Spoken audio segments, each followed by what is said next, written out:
Hello everyone. Again, don't forget to scan your QR code for your attendance. Next, Leona and I would like to kick off today's program by reminding you some of the housekeeping items. First, please turn off your microphone during the meeting. Only when you are asked to speak, you can unmute it. And also, please turn on your camera so that we can see each other's face. We would love to see all of your pretty, handsome, and good-looking faces. Isn't it, Leona? Yes, so let's turn on our camera together. I really want to see all of you. Let's do it. Come on, guys. Yes, why? I tell you that we have some friends from other courses joining today's webinar together. Really? Yes, we're so glad to know about it as we are able to share our useful information with others. So could you guys turn on your camera and let me know who you are? Come on, guys. Come on, guys. Please turn on your camera so that we can see you.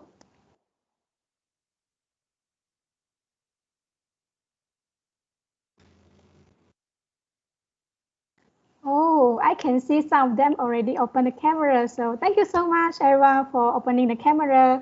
You guys are so sweet.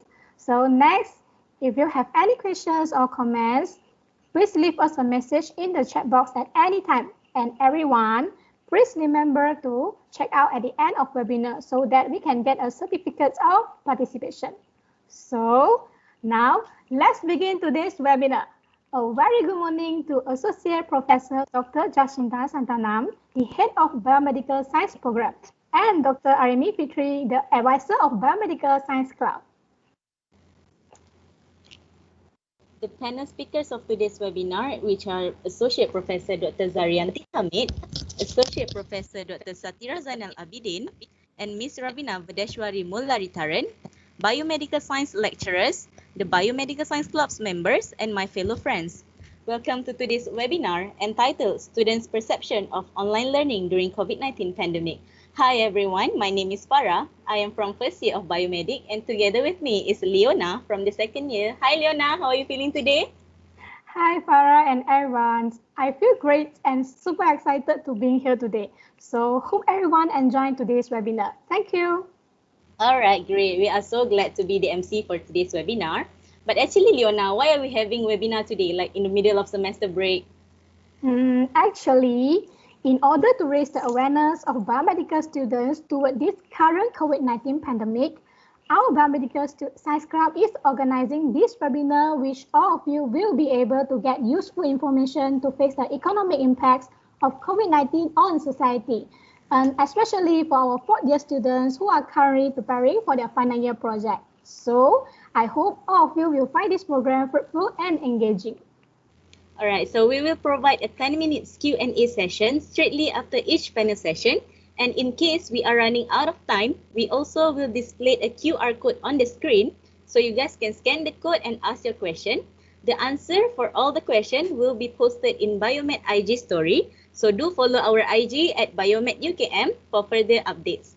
So I'm sure it's going to be an amazing 2 hours learning and interaction to all of us today. Okay, before proceeding to the next session, let's begin with the recitation of Dua, which will be led by Muhammad Wafiuddin. Please welcome. Assalamualaikum warahmatullahi wabarakatuh. النبي الكريم وعلى آله وأصحابه الكرام الفاتحة. أعوذ بالله من الشيطان الرجيم. بسم الله الرحمن الرحيم. الحمد لله رب العالمين الرحمن الرحيم مالك يوم الدين إياك نعبد وإياك نستعين اهدنا الصراط المستقيم صراط الذين أنعمت عليهم غير المغضوب عليهم ولا الضالين آمين. بسم الله الرحمن الرحيم. الحمد لله رب العالمين والصلاة والسلام على أشرف الأنبياء والمرسلين وعلى آله وأصحابه أجمعين. اللهم إنك خلق العظيم إنك سميع عليم إنك غفور رحيم إنك رب العرش العظيم إنك البر الجواد الكريم. Ya Allah, Engkaulah yang mempunyai segala kepujian. Engkaulah yang berhak menerima segala kepujian. Engkaulah yang berhak menerima segala kesyukuran. Engkaulah yang memiliki segala pemerintahan. Di tangan Engkau segala kebajikan. Kepada Engkaulah kembali segala urusan. Allahumma ya Karim ya Rahim. Cucurilah rahmat dan rahimmu ke atas program webinar Biomed yang diadakan pada hari ini. Berkatilah ia dari awal hingga akhirnya. Ya fa'alu lima yurid. Kami juga memohon perlindungan daripadamu dari segala perkara yang boleh mencacat celakan majlis kami dan daripada segala perkara yang melalaikan kami dari berbuat taat kepadamu. Kepadamu juga kami serah segala urusan kami. Rabbana 'alaika tawakkalna wa ilaika anabna wa ilaikal masir.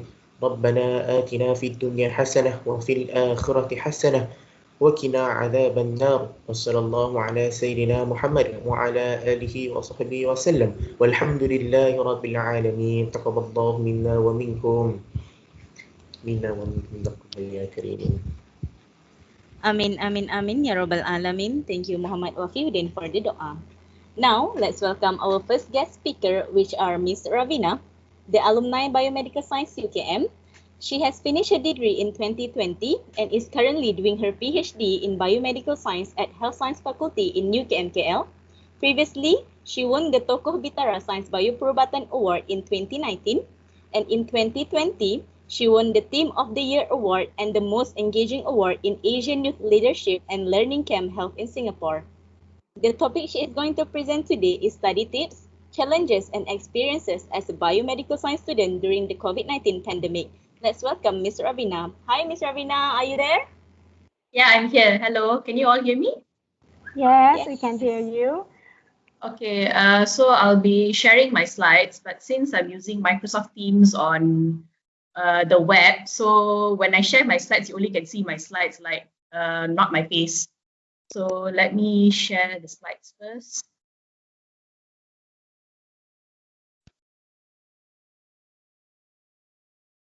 Okay, can you see my slides? Yes. Okay, so I'll begin now. Okay, first of all, thank you, Chairperson and MC, for welcoming me into the session. A very good morning, I bid to everyone. My name is Raveena, and today I'll be essentially giving a sharing session on the students' perception of online learning during the COVID-19 pandemic. But specifically, I'll be focusing on the perspective of a biomedical science student, basically the experiences, the challenges, and some study tips that I can share. And I'll go along the details in the form of a story chronologically, like from January 2020 up until August 2020. That was the time I was a fourth-year student around the COVID-19 pandemic period.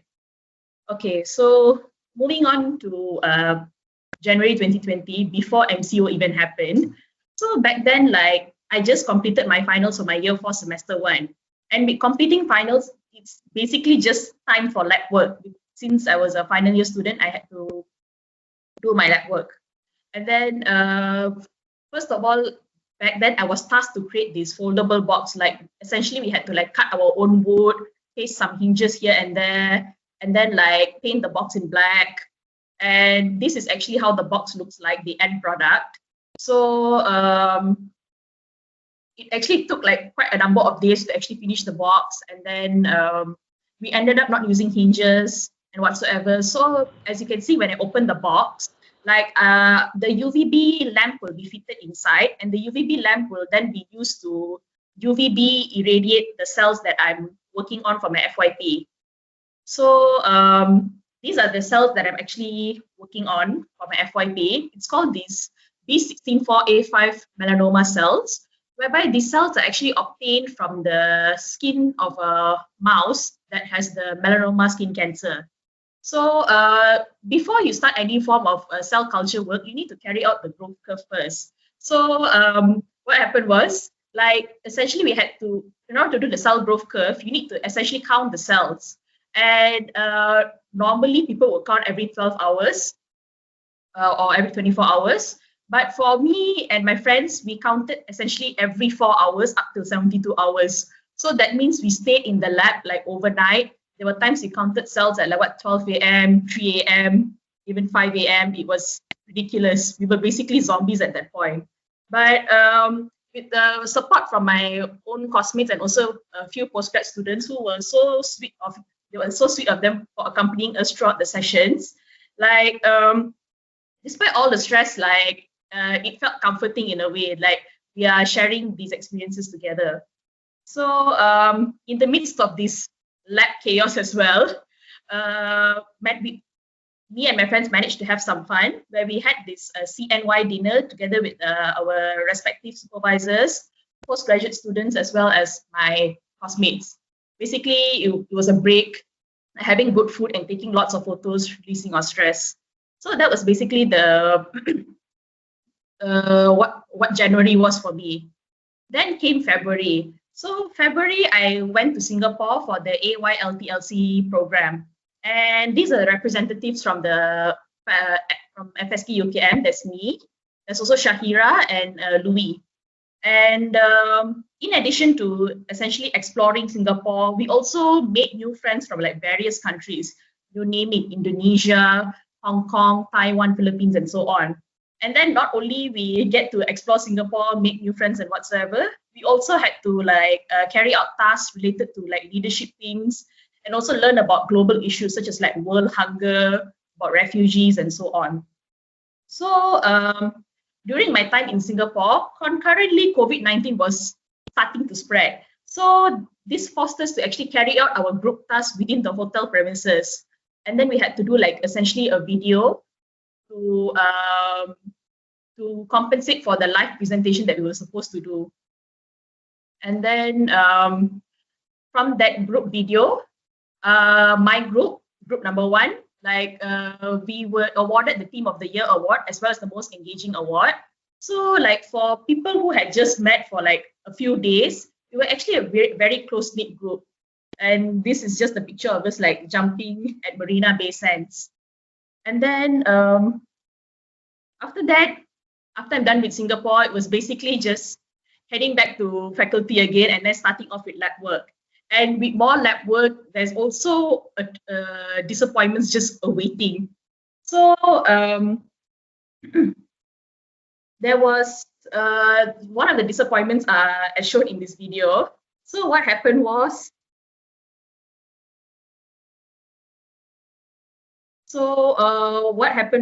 the incubator for the cell culture, the CO2 levels were fluctuating. So what happened was, the media of the cell culture, it needs to be incubated at 37 degrees Celsius or 5% CO2. When the CO2 levels are not met, essentially the media color will change, and then the media will become acidic, and what will happen is the cells will die. So from the media that is supposed to be red in color, it will turn yellow, and essentially you can't even use those cells. So we had to like, even though we like grow those cells, we end up have to throw it. So it's pretty disappointing at one point there. Then after this form of disappointment, we had to essentially carry out restart again and carry out the NTT essay as shown here. So with carrying out an essay for the first time by myself, it came with a lot of trial and errors. Like what happened was, I didn't get it right for like the first 3 times. At the 4th time, I started getting the hang of it. So what was it? This essay, the MTT essay, it uses a 96 well plate. And the purple color that you see here, the intensity of the purple color actually corresponds to the cell viability, meaning the number of cells that are alive.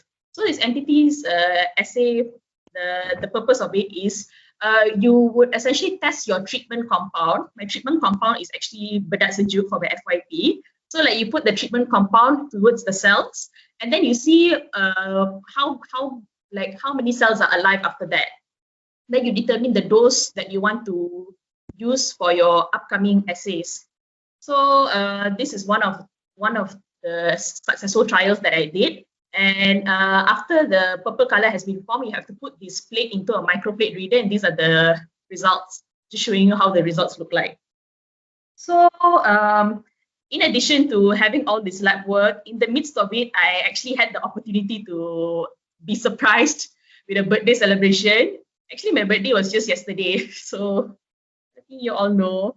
And it was nice. Like, despite all the stress, like I feel supported and cared for at that time. So that was basically February. Then moving on to the first half of March, where things started to get a little bit, unpredictable. So it was just basically a continuation of me stressing about lab work and having to look up about the detailed methodology, getting chemicals and other items from the PTSP using this form as shown here. Then essentially what I did was I planned to carry out oxidative stress assays. And with that, you will have to grow your cells first, and you would have to lyse your cells, meaning you break open your cells. But then the methodology that when I carried out the methodology for the cell lysate, I wasn't really confident with the outcome. But then I was like, okay, since it's my first time, let me just proceed with the test. So after you're done with your cell lysate, you would have to carry out the Bradford assay. So the Bradford assay is essentially to know the protein content of this cell lysate. And same concept, you would have to use a 96 well plate, and then you put the plate into the microplate reader and you will get these results. So the thing was, it was my first time doing it, and the results were straight up terrible. Like, in order to proceed with the oxidative stress assays, you would have to get an R-square of like 0.99 here. But then mine is actually 0.09, like it's not even acceptable at all.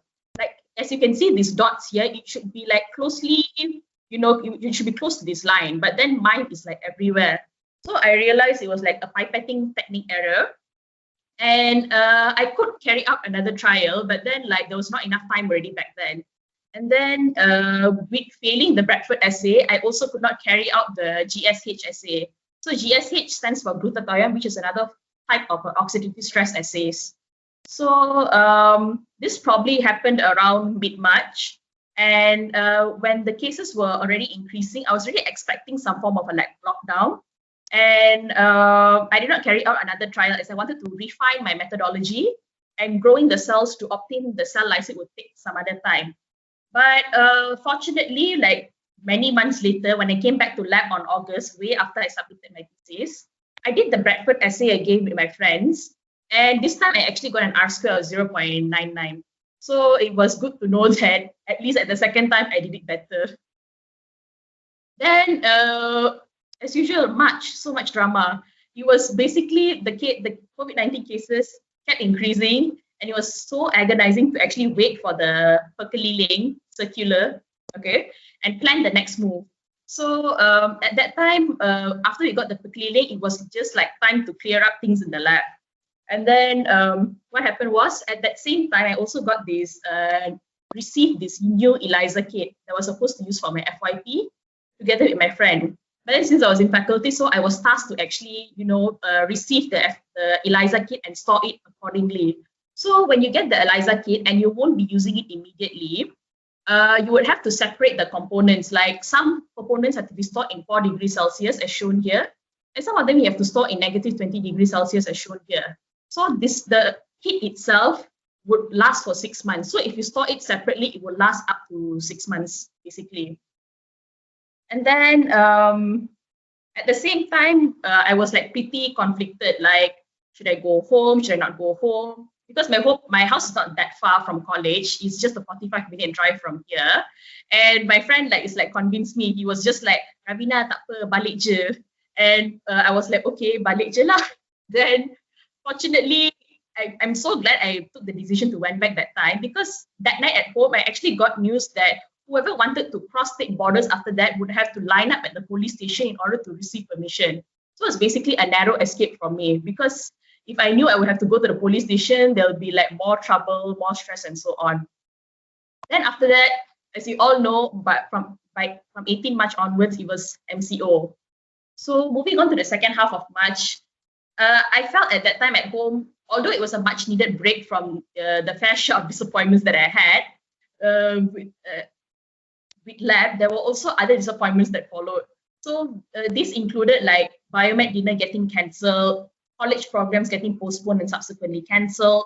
And then we have the Biomed symposium as well, which got postponed and subsequently cancelled also for my time. So those students who wanted to enter lab to do their work, they should carry it out under strict SOP. And they had to essentially provide proper justification in order to enter lab. Like, you can't start any new lab work. Like whatever lab work that you have been doing it it's ongoing lab work, like you already started it before, you can continue to do that. but only limited number of people in the lab and limited time, so it wasn't easy at all. And as usual, like with all the stresses around, we have all sorts of coping mechanism. I was even a victim to viral trends such as making dalgona coffee and also drawing all of this on Instagram. Like there was this trend, like you would draw something and then you would tag a number of friends and then you tell them to draw something else and then they would screenshot and you would draw something. This is basically all the stuff I drew. Pretty funny when I actually think about it right now. So once we're done with March, we move on to the time period of April to June, which was basically being shifted from MCO to conditional movement control order and essentially recovery movement control order. So around April, I essentially had to press the pause or stop button for lab work. And I was also tasked to essentially write my thesis with whatever results I got from the lab work I did prior to MCO. So writing the thesis itself was another learning process for me, honestly. So I'm happy to share with all of you the whatever resources that I have. So first, you have to understand the 𝗦𝗂𝗍𝗶 format. And this YouTube video here by this doctor in 𝗬𝗍𝗶𝗃𝗃 really helped me out a lot. Even though it's a long video, 1 hour 40 minutes, it's really worth watching and you would get a clear idea on how the 𝗦𝗂𝗍𝗶 works and how to use the Microsoft Word template. And then since my thesis is in BM, it required a lot of translation and Google Translate is not the best translator. So instead of having a Kamus Day One, I used this PRPM website here where I could translate English terms to BM. Like for example, if I type the word sublimation and I click cari right here, you would get the word 𝗤𝗏𝗏𝗏 as the translation for it. So it's a very useful website. I kept using it from time to time. And with thesis writing also, it comes with managing the articles that you have read. And I used this free reference manager, Mendeley, because it was relatively easy to use and also it was free. I didn't use EndNote because for some reason the EndNote got uninstalled from my laptop, and then to install it you have to go to faculty, but then MCO, I can't go to faculty. So yeah. And for statistical analysis, I used the GraphPad Prism software instead of SPSS. To not only run statistical tests, but the pro about this software is you could actually create very beautiful graphs. And remember the growth curve that I mentioned just now? So these were actually the graphs that I came up with using the SPSS software. It was actually very nice. Like you can change the font and the axis and whatsoever, and with whatever, you can add on colors and so on. So remember that when you run statistical analysis, make sure that you carry out your normality test first before deciding whether to use parametric tests for normally distributed data or non-parametric tests for data that is not normally distributed. So besides the thesis writing itself, I also had online classes going on. And to essentially curb with the sleepiness, I usually drink water, snack a bit, or drink coffee if it's early morning classes. And if possible, you should have adequate sleep the night before, but sometimes that is a bit impossible for me because I'm quite the night owl. And as for exams via UKM Folio, as usual, there is always some form of chaos that is just waiting to happen. I think all of us know it.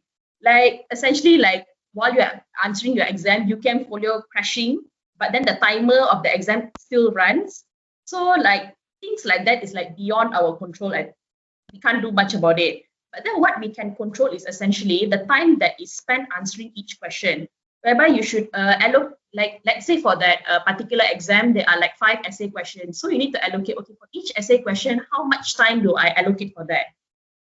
And if you exceed that time, you should move on to the next question. Or if you decide to spend extra time, you need to compensate. You need to sacrifice the time for the other questions. So And for me, I personally prefer to type my answers directly on UKM Folio rather than typing in Microsoft Word, saving that file and uploading that file to UKM Folio. Because I feel the process of actually typing in Word, saving and uploading, there's not a precious time loss. But then it's up to you, whatever style that suits you, but make sure you manage your time well. And as for studying itself, I'm actually the type that always prints lecture notes and likes to highlight the points or write the points on the lecture note itself. But then I realized during that MCO period, I could just directly study from the laptop, although it's a bit eye straining because I'm looking at the laptop. But then I don't know why at that point during NCO I was just like so lazy to print my lecture notes, so I just like studied using my laptop. But it did work for me. But what the method that I use may not work for some. Some people like to like do their own notes and then draw pictures and whatsoever. So basically, to find your study method is more of a trial and error process of finding what study style suits you. So at the end of June, I was already done with my thesis draft.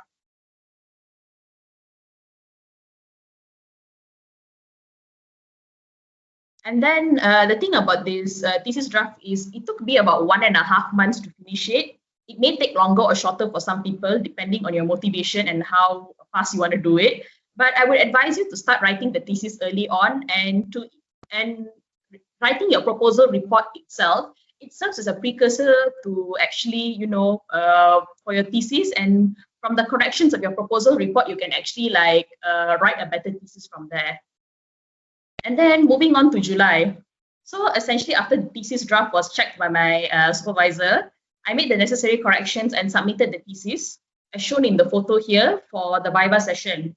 So the days leading to the 𝗣𝗲𝗿𝗀 session, I actually did my preparations by printing the whole thesis again, reading word for word, identifying mistakes that can be corrected after 𝗣𝗲𝗍, as well as brainstorming about possible questions. The brainstorming part was like really important. Like I brainstormed the questions and I find out the answers by myself.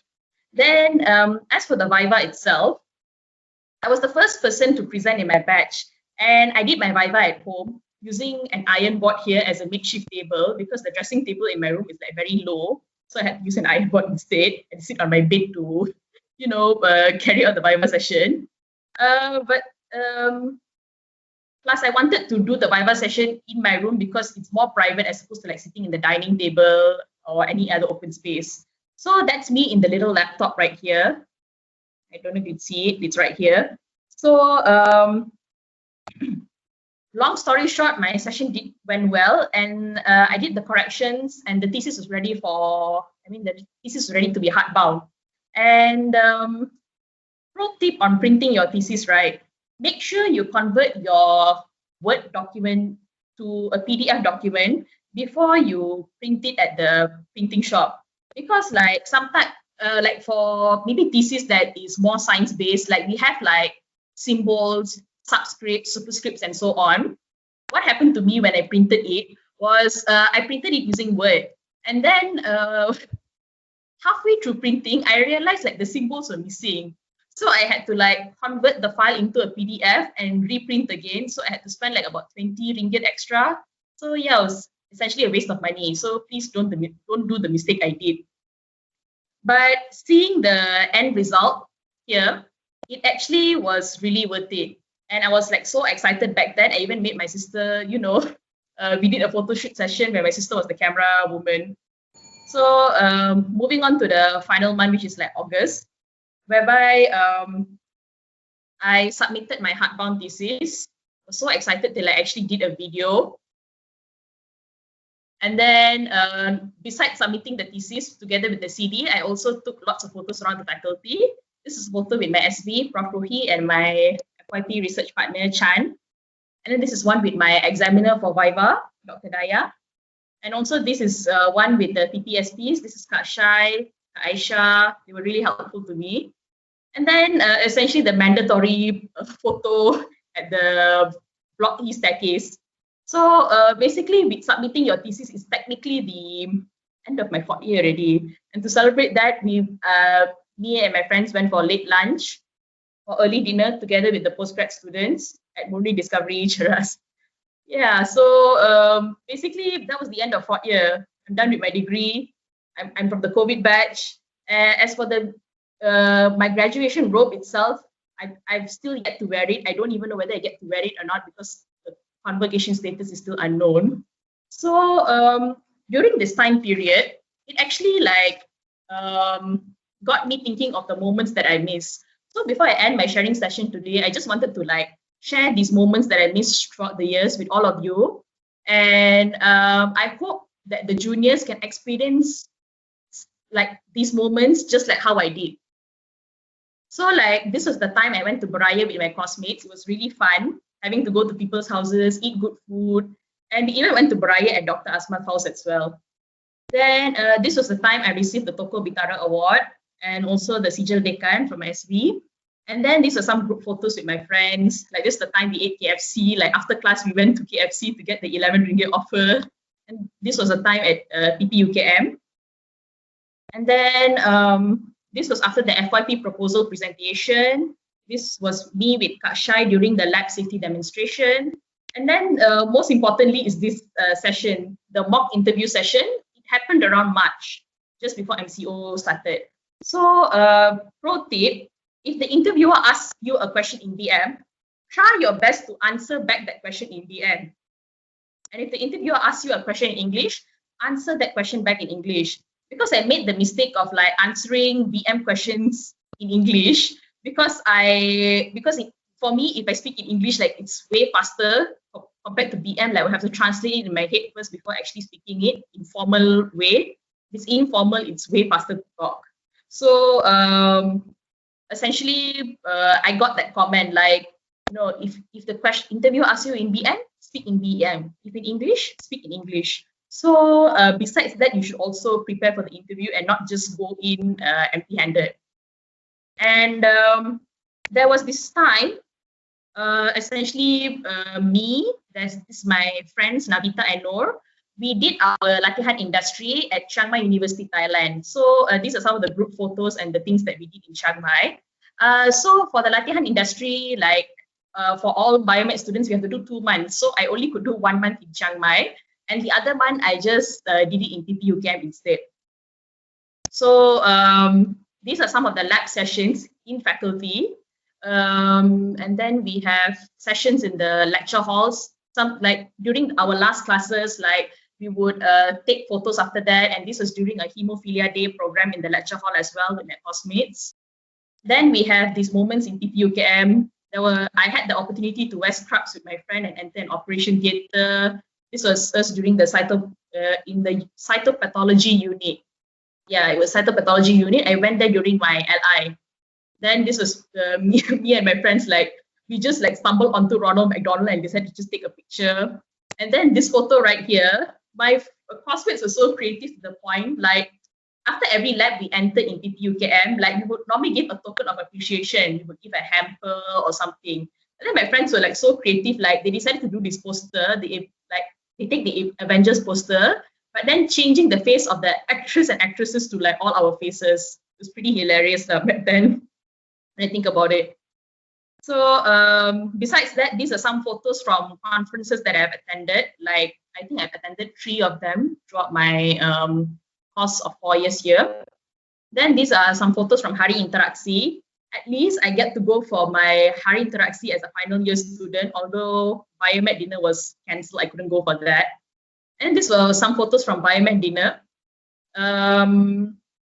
Yeah, I kind of miss it. I was really looking forward to the Biomed dinner, like during my final year, but you know, it got cancelled.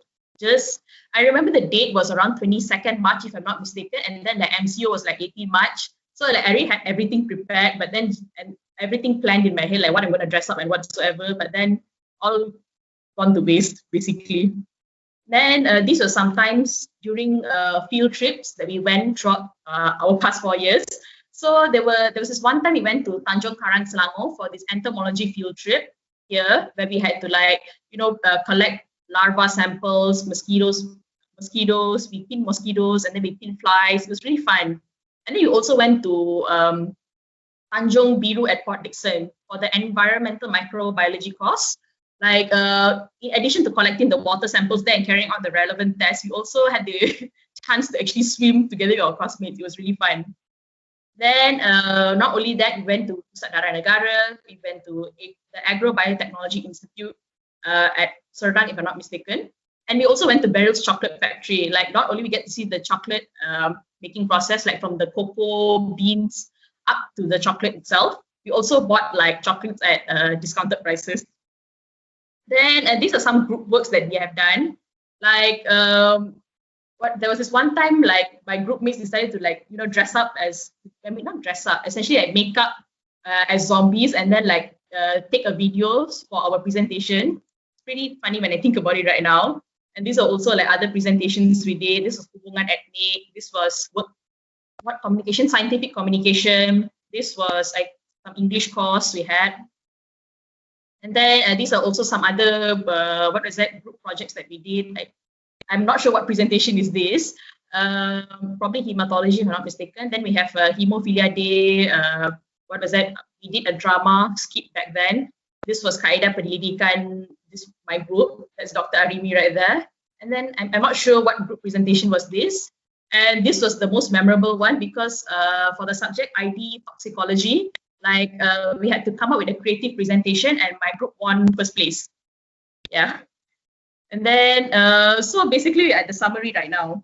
So in summary, essentially what I would like to say to all of you is you need to strike a balance between work and play. Like even if you work hard and you don't give time for yourself to rest, it will eventually lead to burnout at one point. So you have to have a balance between work and also play. Like you need that too in order to go on and persevere further. And one more thing, what I've learned throughout my 4 years is if you fail once, it doesn't mean you're going to fail again. In fact, that failure would teach us lessons that would, pave the path towards success. And then we learn better from the mistakes we make. After all, we are not perfect as humans. And with that, that's all from me. Thank you. All right, thank you, Ms. Raveena, and happy belated birthday. I hope you had a great time yesterday.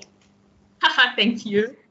Okay, so I believe the information that you shared today will be very useful with those who have experienced difficulties and struggles in their study, especially the tips for writing thesis that you shared just now. I'm sure not all of us aware with the videos and website that you talked about just now. So I can tell that your last semester is full of hell and heaven, but you still made it to the end. So it's such an amazing journey. I hope all of us able to overcome these challenges with resiliency and as well as making more memories with our lecturers and friends during university life. So we'll go ahead and take some time for the Q&A session. So just a reminder, feel free to drop your question in the chat box, or you can unmute your mic and ask the question straightly to Ms. Raveena. While waiting for others to ask the question, I would like to ask my question first. Okay, sure, go ahead. Why did you choose to go for PhD instead of doing master first? Oh, regarding that, actually I was very keen on furthering my studies, but because my pointer was actually above 3.67, so I was actually eligible to just directly go to the PhD program, meaning I could skip my masters.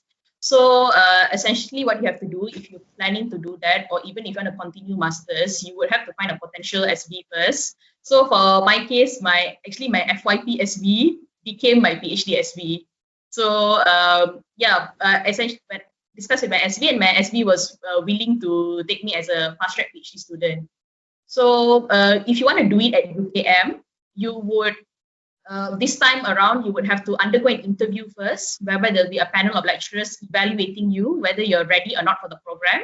And I'm happy to tell that I passed the interview and I'm actually ready at the end of my first semester in PhD. So there are about 5 semesters left to go. All right, thank you. So we have one question here in the chat box. So Jasmine asked, were you chosen to go to AYLTLC or you applied for it? Oh yeah, that one. Actually, I was chosen to go for that program.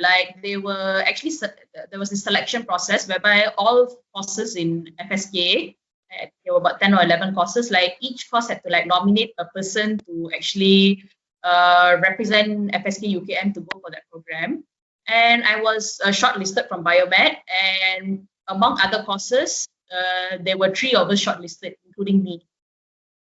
So we had to send our CV. I think I had to send my CV, and then you have to list what your pencapaian, and then what experiences that you had, what makes you different compared to other people, things like that.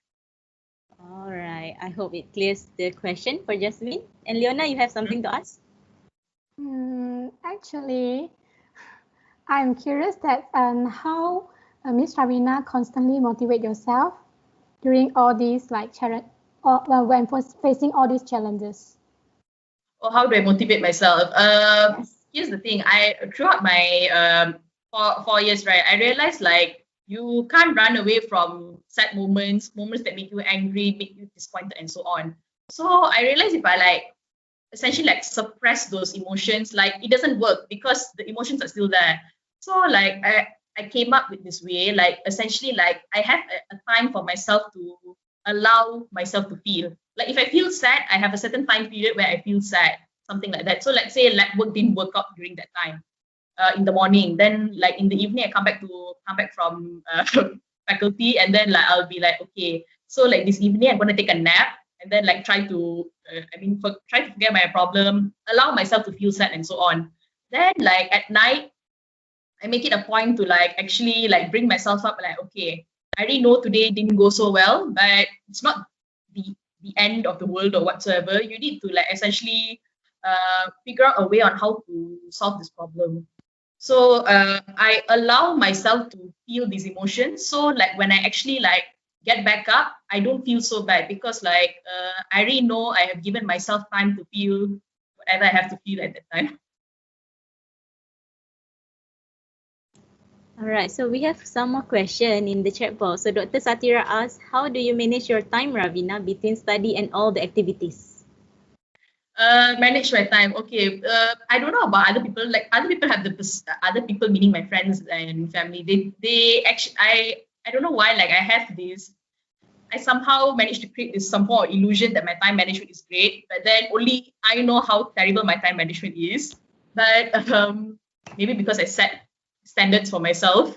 But then the thing is, what I do, you have to prioritize your tasks, like meaning those like where the deadlines are nearer, you have to like finish them first, or those that the deadlines are further away, you don't do it at the last minute. You do slowly, time by time. I mean, from time to time. Like that's how I did my thesis. Like it's a big thing to do a thesis, and some people manage to finish it like within a few weeks. But for me, I'm not that kind of person, so I know I have to take my time. So as long as I do a little thing from day to day, like small things accumulate into big things at the end of the day. So and then as for how to manage between work and play, like you could actually like reward yourself, like, okay, if I finish this kind of thing, I'm gonna have like a tea life drink after that. Or maybe for a change of scenario to be a bit more productive, and also like to keep yourself in like within the mindset of like, okay, I need to finish this within this certain amount of time.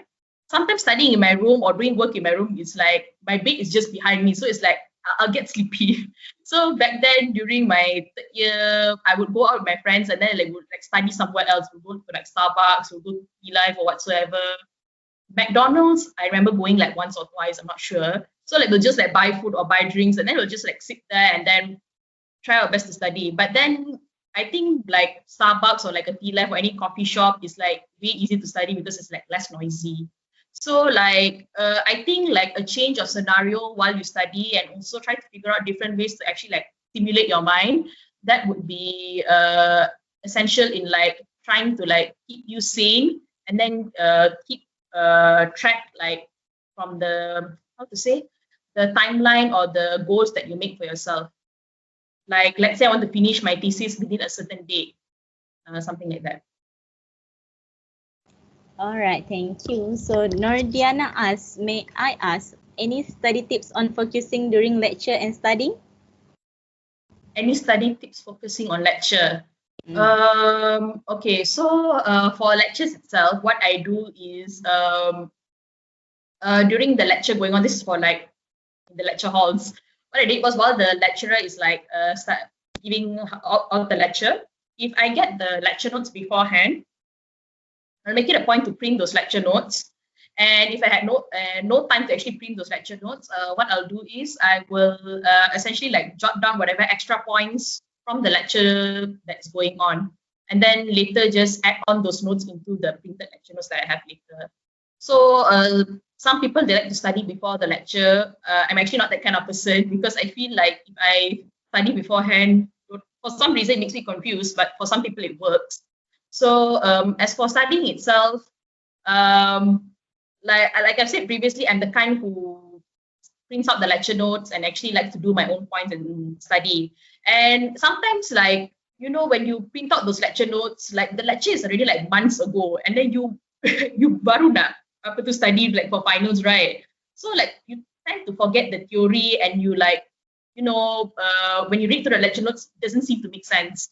So what I did was I resorted to like YouTube, watch any videos about any path, like biochemical pathways or any immunology videos, and then try to make sense of it. And then for me personally, I'm not the type to actually like to like, you know, tulis like nota cantik-cantik ke apa. But some people actually do that. I really admire that. But then I'm not that kind of person. I just like to do simple notes, and just with a blue pen or black pen with my yellow highlighter would do. Some people like to use many highlighters. So I actually think like when it comes to studying, it depends on your personality. So I found my study style. It's up to you to like actually discover your own study style. And then like there's one more thing, like with different courses, it comes with, I mean, not different courses, different subjects, it comes with different studying styles.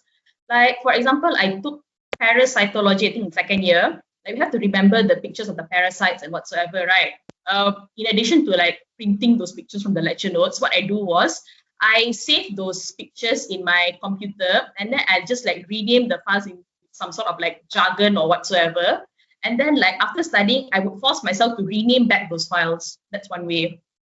And as for immunology, like there's quite a lot of number of pathways to remember. Like what I'll do is, in addition to watching videos on YouTube and reading the lecture notes, I'll also make it a point to like after I study, I'll try to recall back the pathway as much as possible. And sometimes drawing would help as well. So yeah, that's all from me for that question. All right, thank you. So this is the last question from Prof. Yeah. Dear Raveena, what do you want to say to yourself in 5 years' time? 5 years' time, what would I want to say to myself?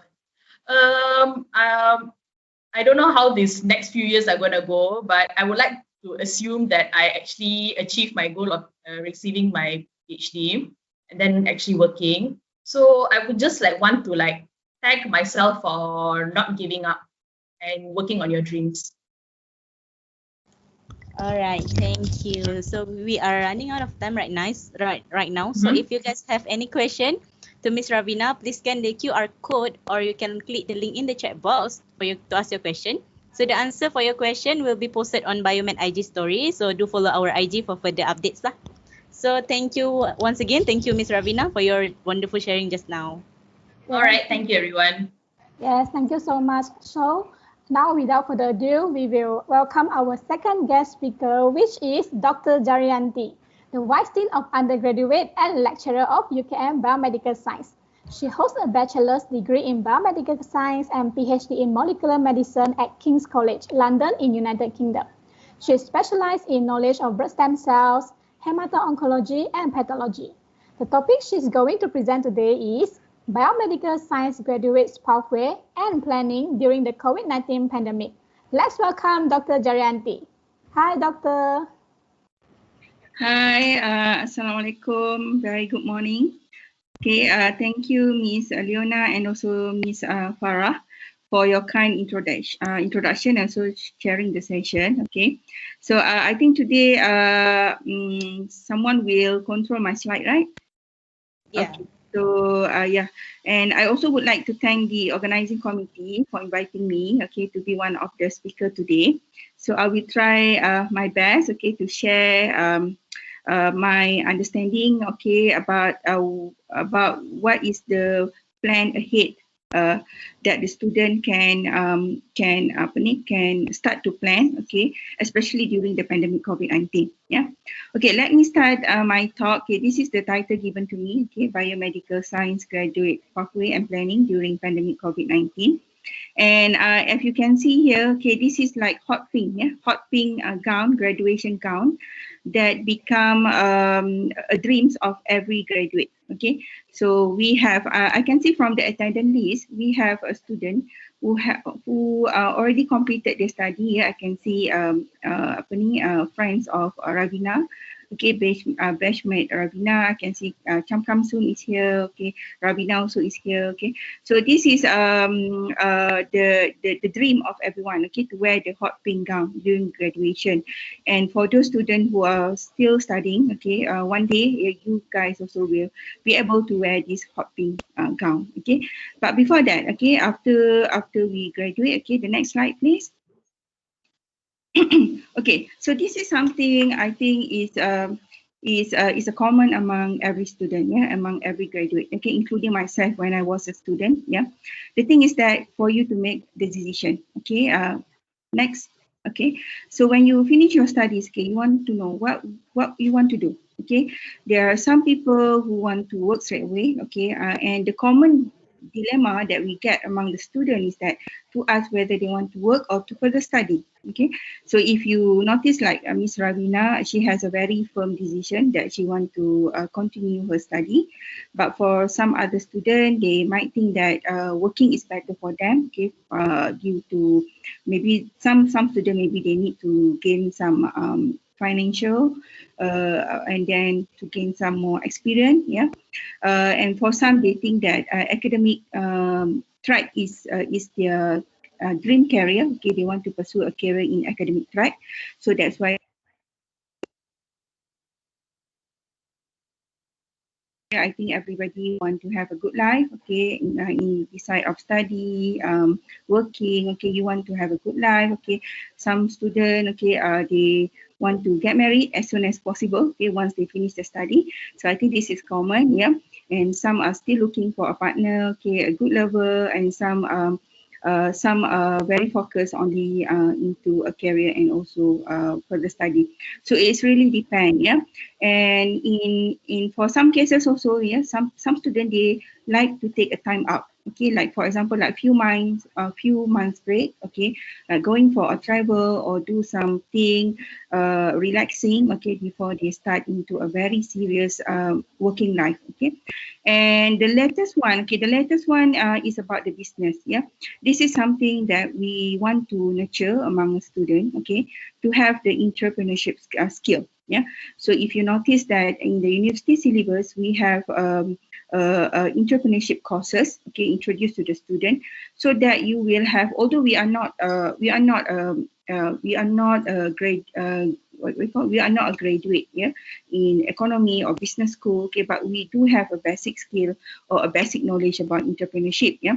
And nowadays we can see that there is a trend that youngsters, yeah, a very young age, they start to own a business. Okay, they start to initiate a business.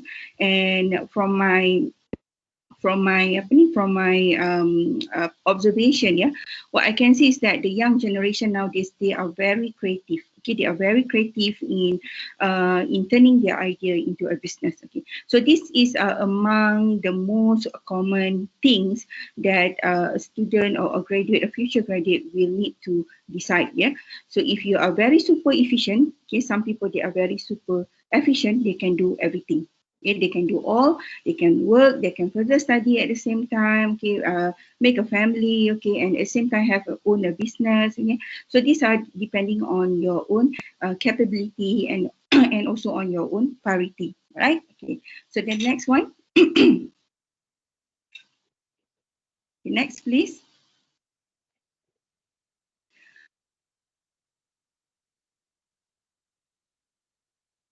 To prepare for the future, of course, as a student, yeah, and a future graduate, okay, there are two important elements that we need to empower. Okay, they are in the academic academic competency, as well as soft skill competency. Yeah, so if you can see here, there is a very wide range of skills that are needed for a learners. Okay, of course, yeah, not everyone will be able to acquire everything, yeah, all the skills that I posted here in my slide. Okay, but these are the basic skills, okay, that are needed for us to prepare for the future. Okay, because in terms of the knowledge, we get the knowledge through the curriculum, through the syllabus. Yeah, but in terms of the soft skill, yeah, certain of the soft skill, you need to acquire that throughout. It's a process actually. For you to gain a soft skill, it's a process that you need to acquire along the way throughout your study, or maybe you can gain a soft skill through a very informal courses. Yeah. All right, next one. Okay, so now we are talking about the new norm. Okay, the new norm in teaching and learning. Yeah, I think since 2020, there is a very drastic change, yeah, in terms of teaching and learning system or delivery. Yeah, so we know that for us to come to the campus, okay, to have a physical classroom, to have a physical teaching and learning activities is very impossible. Okay, nowadays the situations are getting better, but I think during our first MCO, okay, MCO 1.0, it's like a total lockdown and no one are allowed to be in the campus, yeah, unless with a very critical reason, then you are only allowed to enter for a very limited time or very limited period. Yeah. So we know that in the new campus norm, everything, most of the things, most of the online learning has to be conducted online. Yeah. But the only lucky thing for us is that we are living in the era where the technology is quite established. Okay. And because of we are having a technology, so most of our teaching and learning are assisted by the technology. Yeah. So we know that in UKM, we have UKM Folio. Is one of the established platform for online learning, yeah, and then we also have another medium like Microsoft Teams, Google Classroom, okay, Google Meet, Zoom. There are a lot of option for us to choose in order to deliver teaching and learning, yeah. And from my observation is that from this online learning.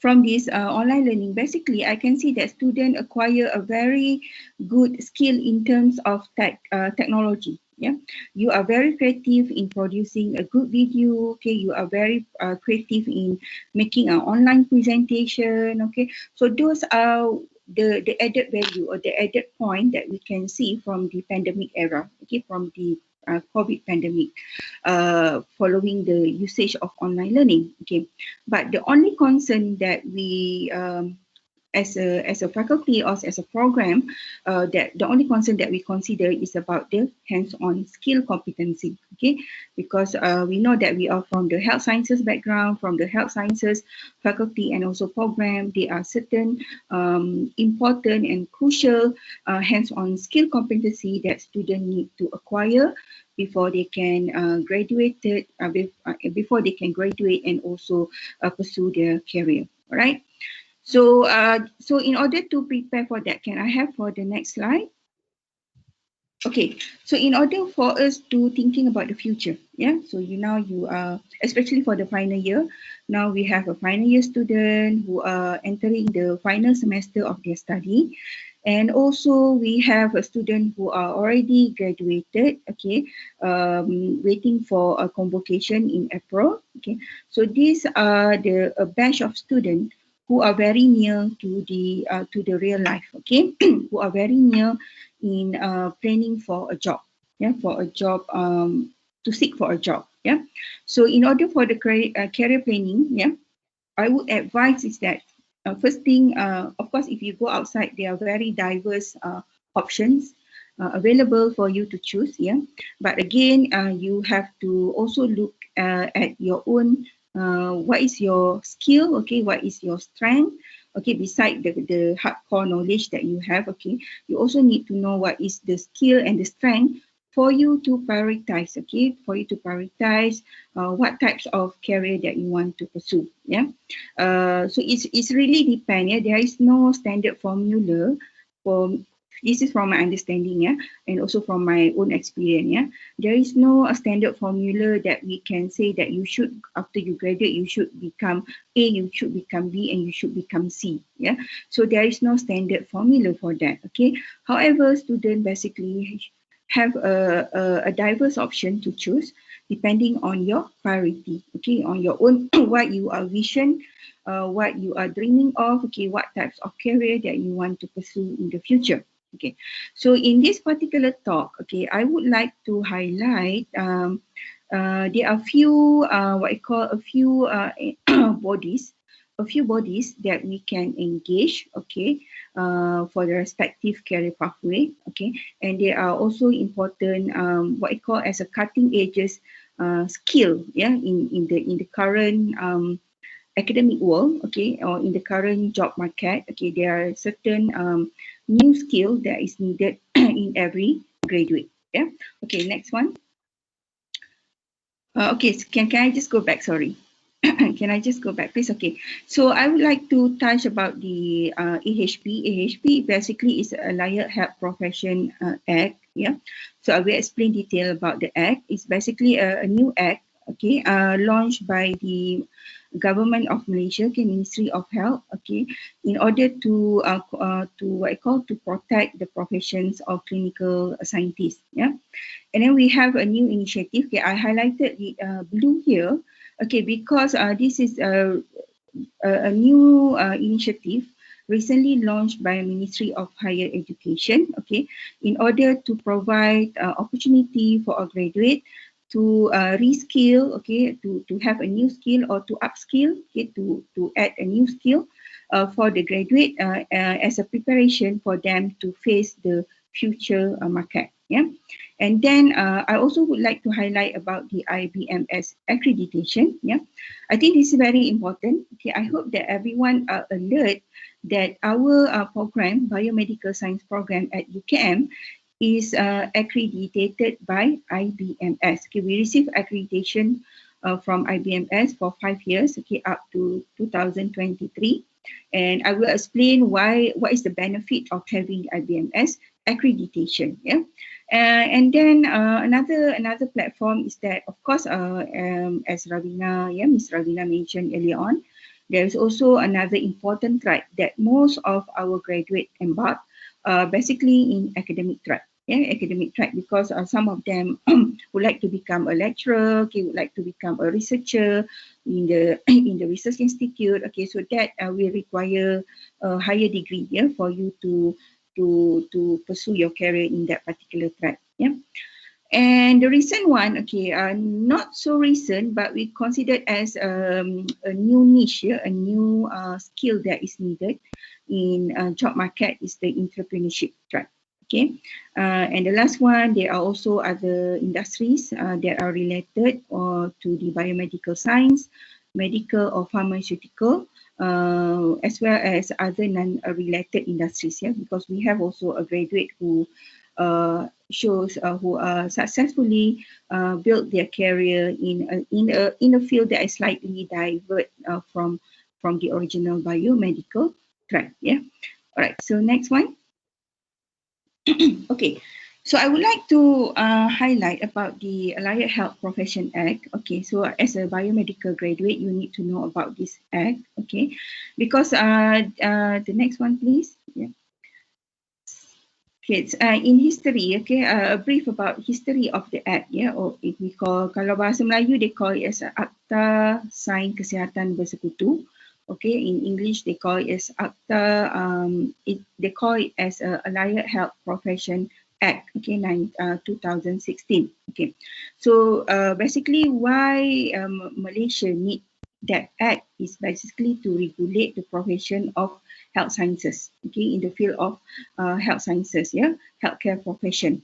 Because if we compare, if we put ourselves Malaysian benchmarking to other country, international level, okay, there are a number of countries who already have the legislation, okay, to protect their profession. Okay, the reason why they need to protect the profession is that not only to ensure that we can secure the profession only to those who are eligible to apply, but also to what I call to ensure the public safety. Yeah, because the Act basically regulate the profession that related with the dealing with the human sample, okay, in the hospital, or dealing with the diagnostic purpose that involve medical legal. Yeah, so that's why it need to be regulated. A profession that need to be regulated. So now, meaning that as a healthcare profession, yeah, those who are going to work in healthcare profession, okay, related to the diagnostic process, okay, your profession will be regulated and you need to register to get like sort of a license for you to practice in that particular profession. Yeah, right. The next one. So we have in a few countries, Australia, New Zealand, UK, yeah, Singapore, already have their own act, okay, to protect the profession. Okay, the next one, please.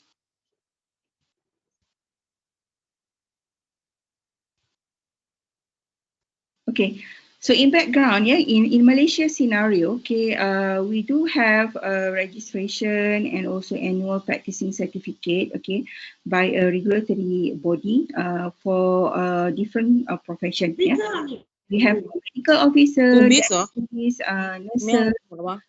midwife, okay, pharmacist, assistant medical officer, and also optometrist. Yeah. So optometrist, although optometry is under the same faculty like us, okay, under Faculty of Health Sciences, but for optometrists, they have their own professional body. Can I get someone to? Okay, thank you. Yeah. All right. So, so for allied health profession, okay, this is the act that is important to regulate the profession associated with the diagnostic with the handling of the diagnostic process. Yeah. All right. The next one.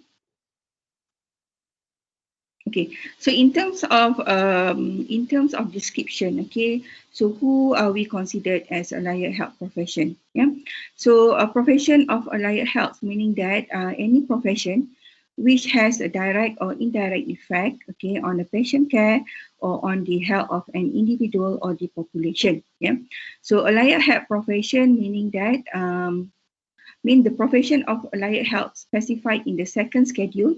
Okay, second schedule basically is a special schedule under the Act that listing all the profession that will be regulated under this Act. Okay, so for allied health profession is the profession of allied health specified in the second schedule and any activity relating to allied health prescribed by the regulation under section. Okay. Right, next one.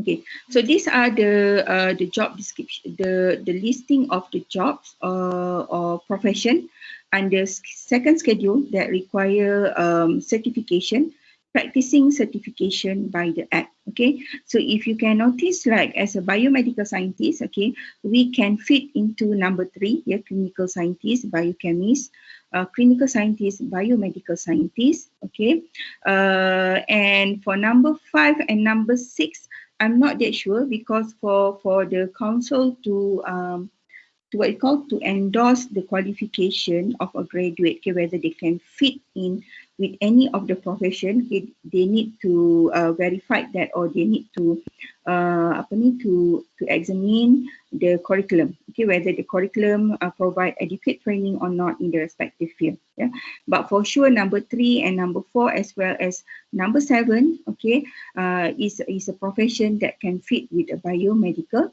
scientist. Okay, right.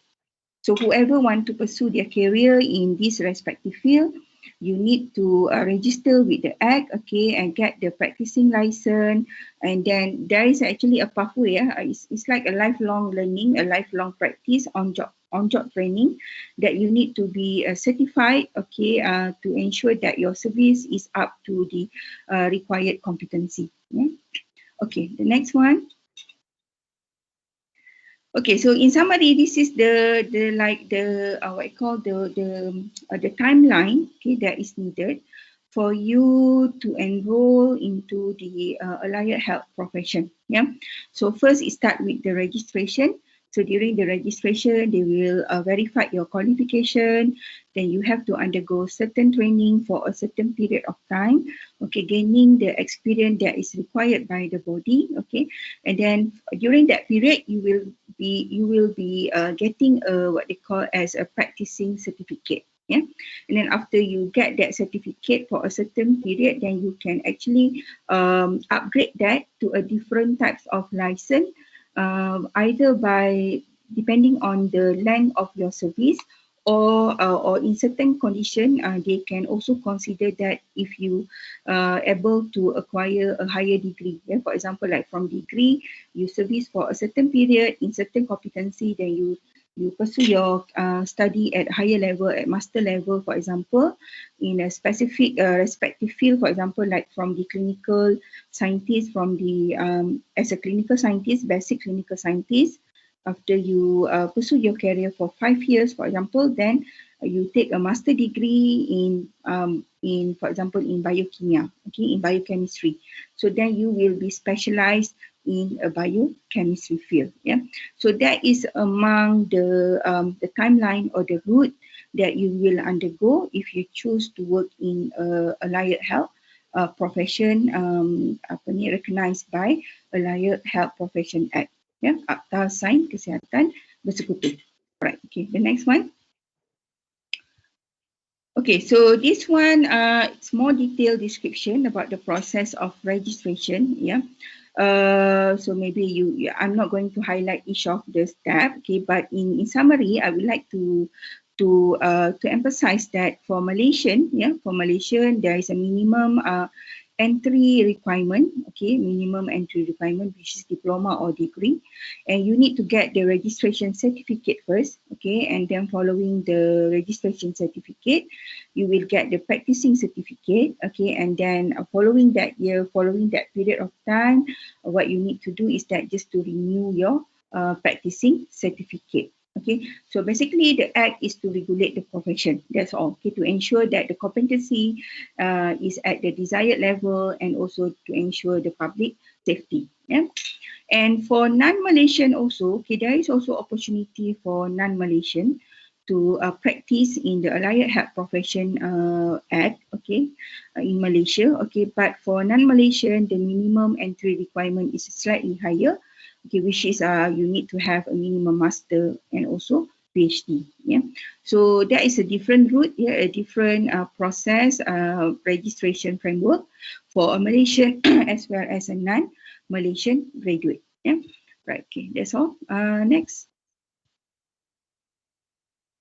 Okay, so another one, okay, that is about the act. Yeah, so for those who want to practice, to pursue their career in allied health profession or as a clinical scientist, yeah, so you need to register with the AHP Act. Okay, so that is the scenario in Malaysia. Okay, so in terms of outside Malaysia, especially in the UK, yeah, they have their own act also that regulate the profession of biomedical scientists. Okay, so through one way for them to regulate the profession of biomedical scientists is basically by having this IBMS accreditation. Okay, so what is the IBMS accreditation? So I'm not sure whether all of you are aware or not that our program is actually getting IBMS accreditation. Yeah, so the benefit of can we move to the next slide? Okay. Can we move to the next slide? Okay. So what is IBMS? Okay, what is IBMS? Yeah. Why the curriculum need to be accredited by the IBMS? Okay.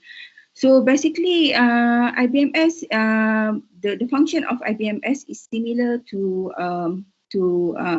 Allied Health Profession Act. Okay, in Malaysia we have Allied Health Profession Act. Okay, that regulate the clinical scientists or allied health profession.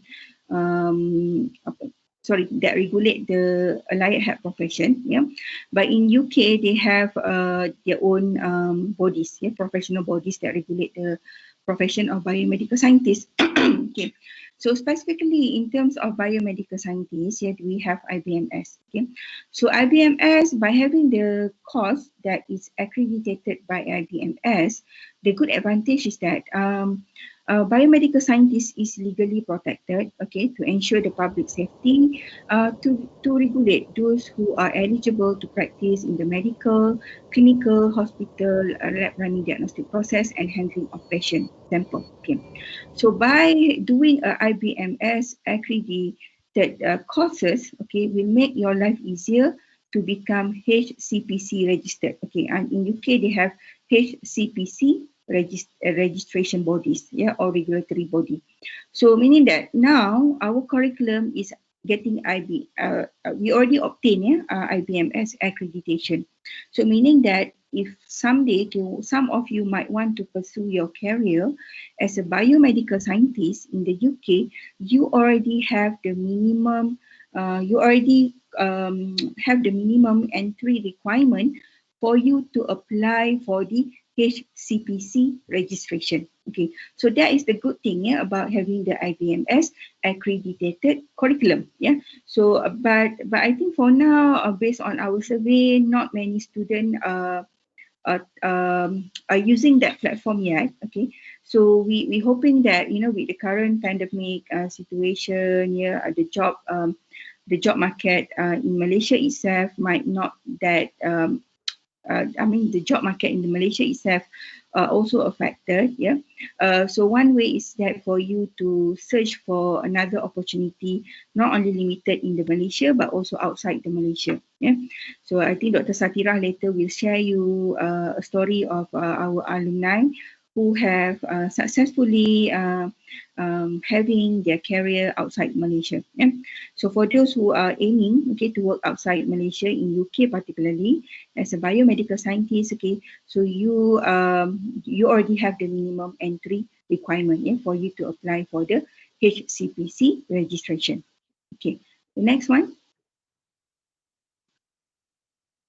Okay, and then for the IBMS curriculum design and delivery, yeah. So IBMS degree, okay. Why for us? For our curriculum to get IBMS accreditation, yeah. The program has to undergo a certain strict evaluation process, okay, to ensure that the curriculum design and delivery meets the standards of proficiency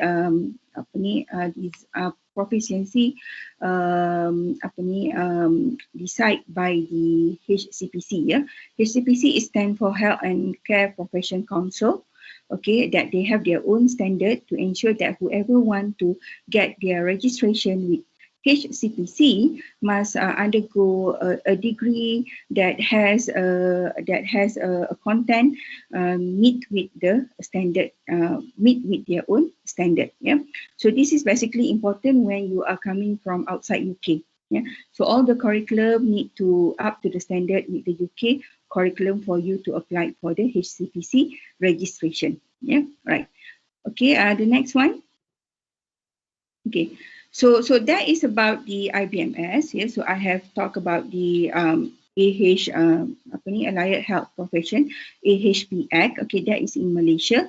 And then for outside Malaysia in UK, we have the entry license that we have, okay, we call it as a license, yeah, because it's a minimum entry requirement, is the IBMS, because our course is certified by IBMS, and therefore we are eligible, okay, the graduate are eligible to apply for the HCPC registration. Yeah, and of course when you apply for HCPC registration, you will have to undergo their own training program. Yeah, it's similar to 𝗍𝗶. Yeah, in Malaysia also we have Allied Health 𝗍𝗶𝗍𝗃. They also have their own training program.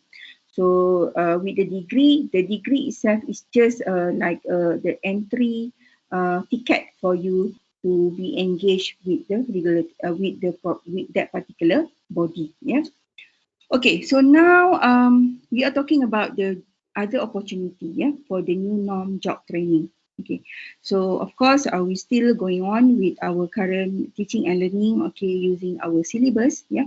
But at the same time, okay, there are also other opportunities, okay, that I hope that every student will take, will alert and also will grab whatever come along your way, okay, while you are studying at university. Yeah. So first thing is first, if you notice that the curriculum, okay, in the curriculum that we are designing, okay, we have a core subject. core subject as well as the elective subject, and the other one is university subject. So for the core subjects, normally we have to maintain the core subject, okay, throughout the period of your study. But what we can do is that to modify structure of the certain courses, okay, like a minor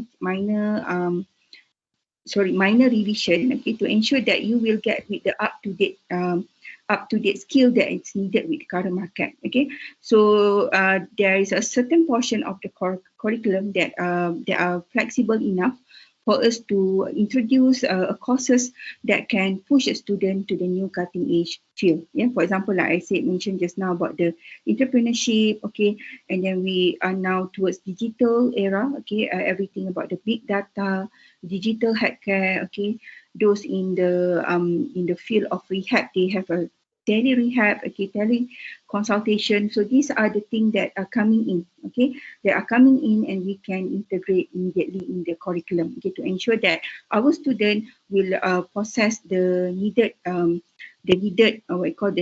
emerging skill, okay, for you to have enough enough competency, okay, for you to face with the future job market. Yeah.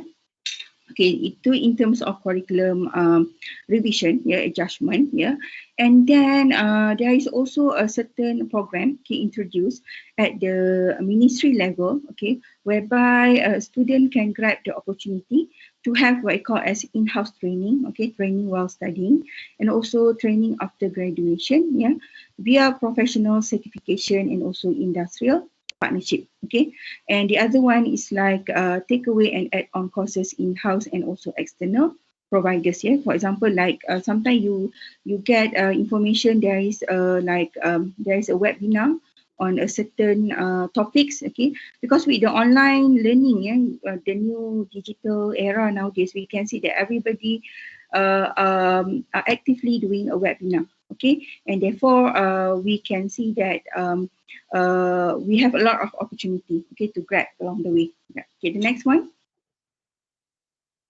Okay, so I would like to highlight a bit about this special program by Ministry of Higher Education. Yeah, they call as a Graduate Reference Hub for Employment and Training, or GRADE. Okay, so I urge that every student, especially those are graduating or in the final year student or final semester, please visit this website, okay, because this website will give you a lot of information and also opportunities about the training program, okay, employment program that is available for a student to grab.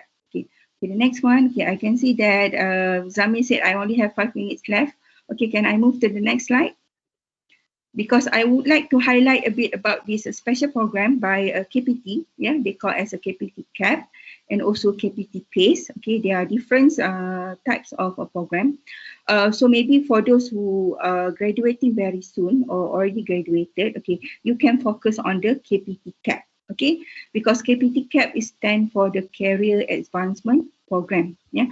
So what happened is that the Ministry of Higher Education, yeah, they realized that because of the pandemic, the impact of the pandemic on the social economic, okay, and that will also affect the graduate, the graduate employability, yeah, whether the market out there for the graduate to seek for a job, yeah.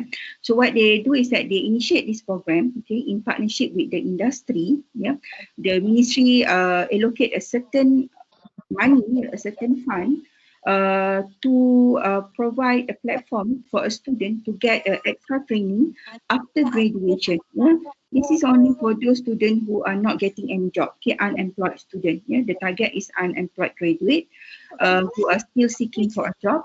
So you can actually look for this particular platform. Yeah? They have a different module that you can undergo, okay, for you to get a new knowledge that they call as a reskill, or for you to upgrade the current knowledge or the current skill that they call as upskilling. Yeah, and the other one, KPT PACE, this is quite new. Okay, I think we also at university level we also being introduced about this KPT PACE last month. Yeah, this is more to faculty initiative lah, to provide a program through a professional certification, yeah, in conjunction or in collaboration with the industry for the student to get additional skill before they graduated. Yeah. So these are the platforms that are available for the student to seek for a further job opportunity or job market. Yeah. Okay, next one. All right, so the last one, okay, this is just the last one here. I just would like to highlight about the entrepreneurship skill. Okay, so if you notice that in our curriculum, we have assessment courses. Okay, so there are certain assessment courses that are compulsory for a student to enroll. Okay, and there are certain entrepreneurship courses elective for a certain program. Yeah, so the key point, can I go to the next slide? Okay, can I go to the next slide? Okay, so the key point that I would like to highlight here is that, okay, please allow yourself, okay, to embark into a new skill that we call as entrepreneurship skill. Okay, because in one day, okay, the future, okay, if we can see in the future, yeah, we also want a graduate not only able to seek for a job, but also to become a job creator. Okay, so this is why it's important for the university to expose a student to the entrepreneurship courses, yeah, so that you have the skill and competency to develop your own entrepreneurship program or pathway after you graduate. Yeah, right. The next one.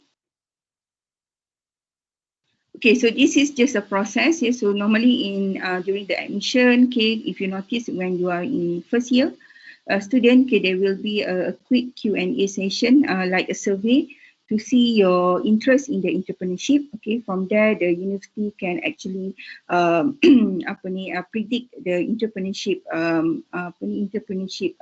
interest among the student. Okay, and then we have on-campus activities that related to entrepreneurship, and also off-campus, okay, for a certain student who have a very high competency and also high interest in entrepreneurship. Okay, the university will have a special coaching program for them off-campus to develop their own business. Yeah, right. Okay. Next, I think I'm coming to the okay, this is also just to highlight, okay, the graduate entrepreneurs and also student entrepreneurs. Okay, basically, of course lah, to have entrepreneurship skill, not everyone, I would say not everyone will have the same interest to do the business, right? But entrepreneurship skill is something that emerging, and I would encourage everyone to grab the knowledge, yeah, because you never know what are the potential waiting for you outside there.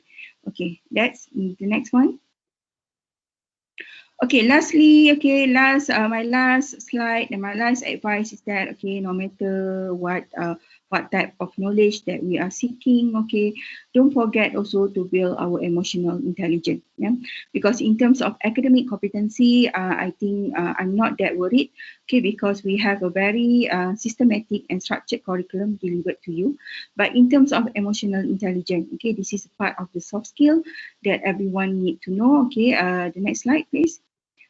Yeah, because by having the emotional intelligence, it can actually help you to empower a lot of interpersonal and also intrapersonal skill. Okay, whether the skill within yourself, personal competence or social competence. Yeah. Okay, I think that's all. The last slide.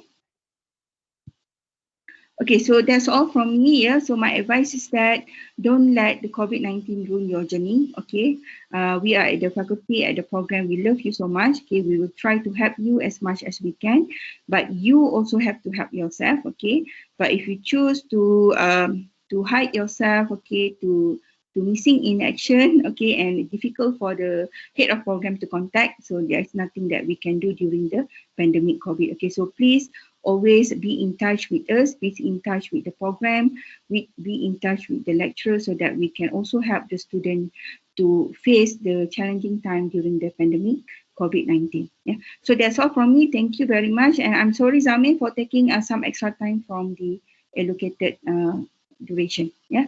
Thank you very much. Okay, thank you, Doctor. So actually, through your sharing, I know that COVID-19 has brought significant changes within Malaysia's economic landscape. And then, however, we can notice that, in fact, all departments such as private companies, institutions, and governments are doing their best to solve this problem by providing a large number of platforms for job seekers and training the unemployed graduates to improve themselves. So we might think that now it's very difficult for us to seek a job vacancy, especially during this pandemic, but actually there are also a lot of job opportunities being provided at the same time. Thus, for me, I think that actually it's not a new norm for us, as previously we still face the redundancy right.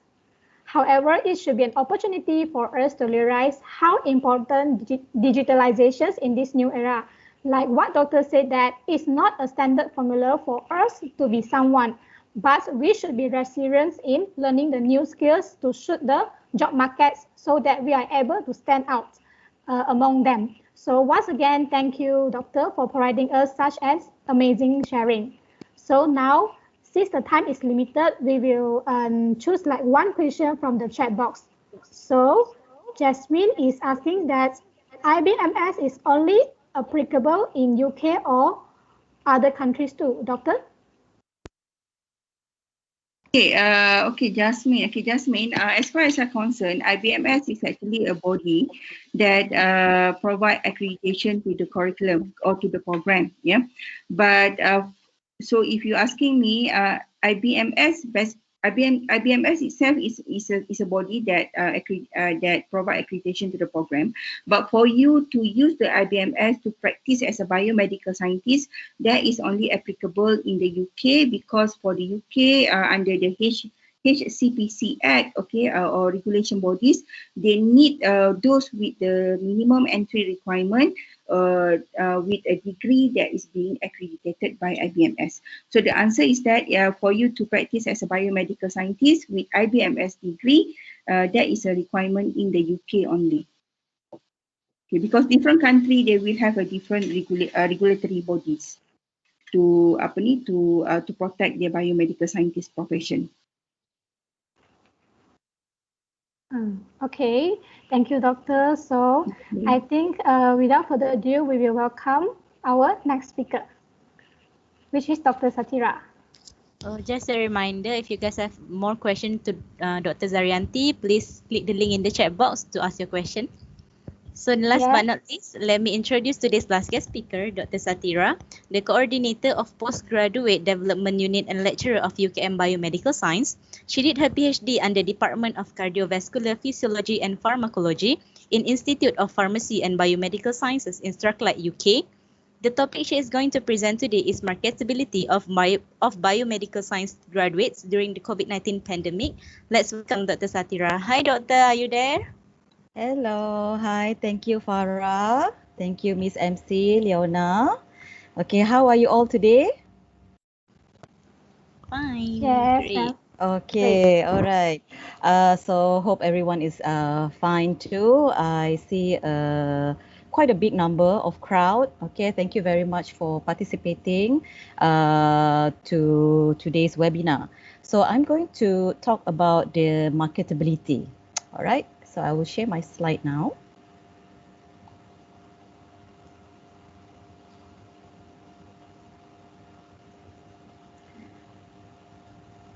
Right.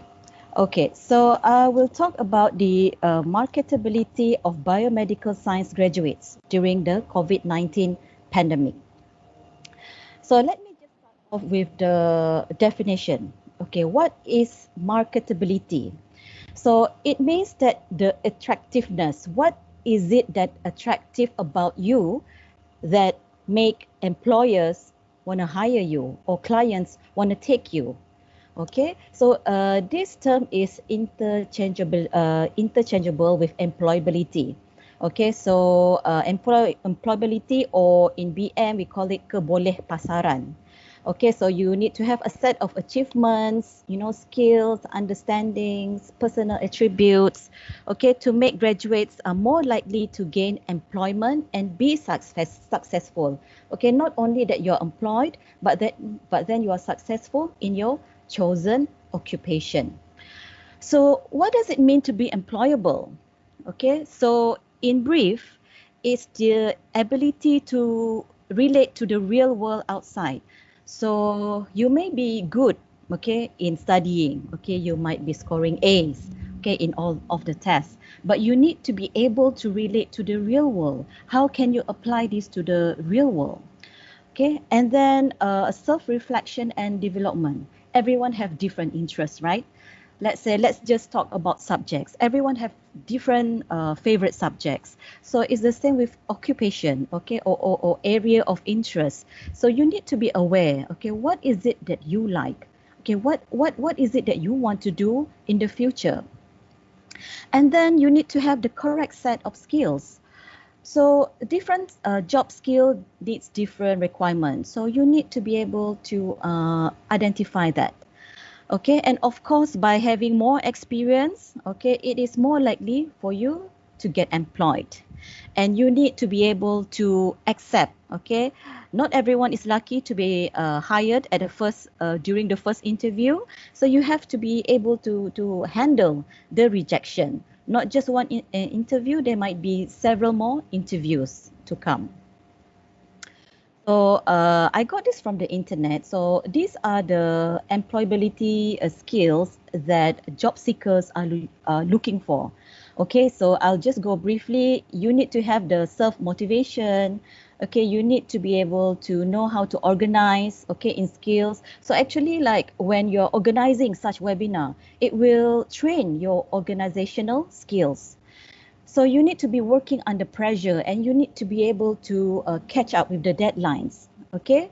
So you need to, all this training starts from now, okay? When your students do not submit assignments, okay, ahead, okay, way behind the deadline, okay? You need to be able to do a good time management. And then you need to be able to learn and adapt, okay? No one knew that pandemic COVID-19 is going to happen. Okay, you need to be able, if last time you're used to group study, okay, so now you need to be, you need to know how to adapt, okay, to the current situation. And then of course, communication and interpersonal skills, okay, teamwork based. So this one you can be trained from presentations, doing lab report, okay, negotiation skills, okay. What can you do when you face a difficult situation, a difficult teammate? So how do you negotiate with that? Problem solving skills, okay, if you have problem in your lab work, it doesn't seem to give the expected results, so you need to have the ability, okay, how do you solve these skills? Numeracy and IT skills, okay, especially with this pandemic COVID-19, you need to be extra alert, you need to be independent, you have to take your own initiative how to develop all these computer skills. So let me just show you, as the Miss MC has mentioned just now, I'm a coordinator of the graduate development or unit perkembangan graduan under 𝗏𝗏𝗏𝗏. So all this, like Dr. Zariyantey has mentioned, okay, the biomedical science in UKM is already a systematic, is already very structured system. Okay, now you have, it's your interpersonal skills that we need to groom. Okay, we need to polish it. All right, so and some people, some area, they call this as a finishing school.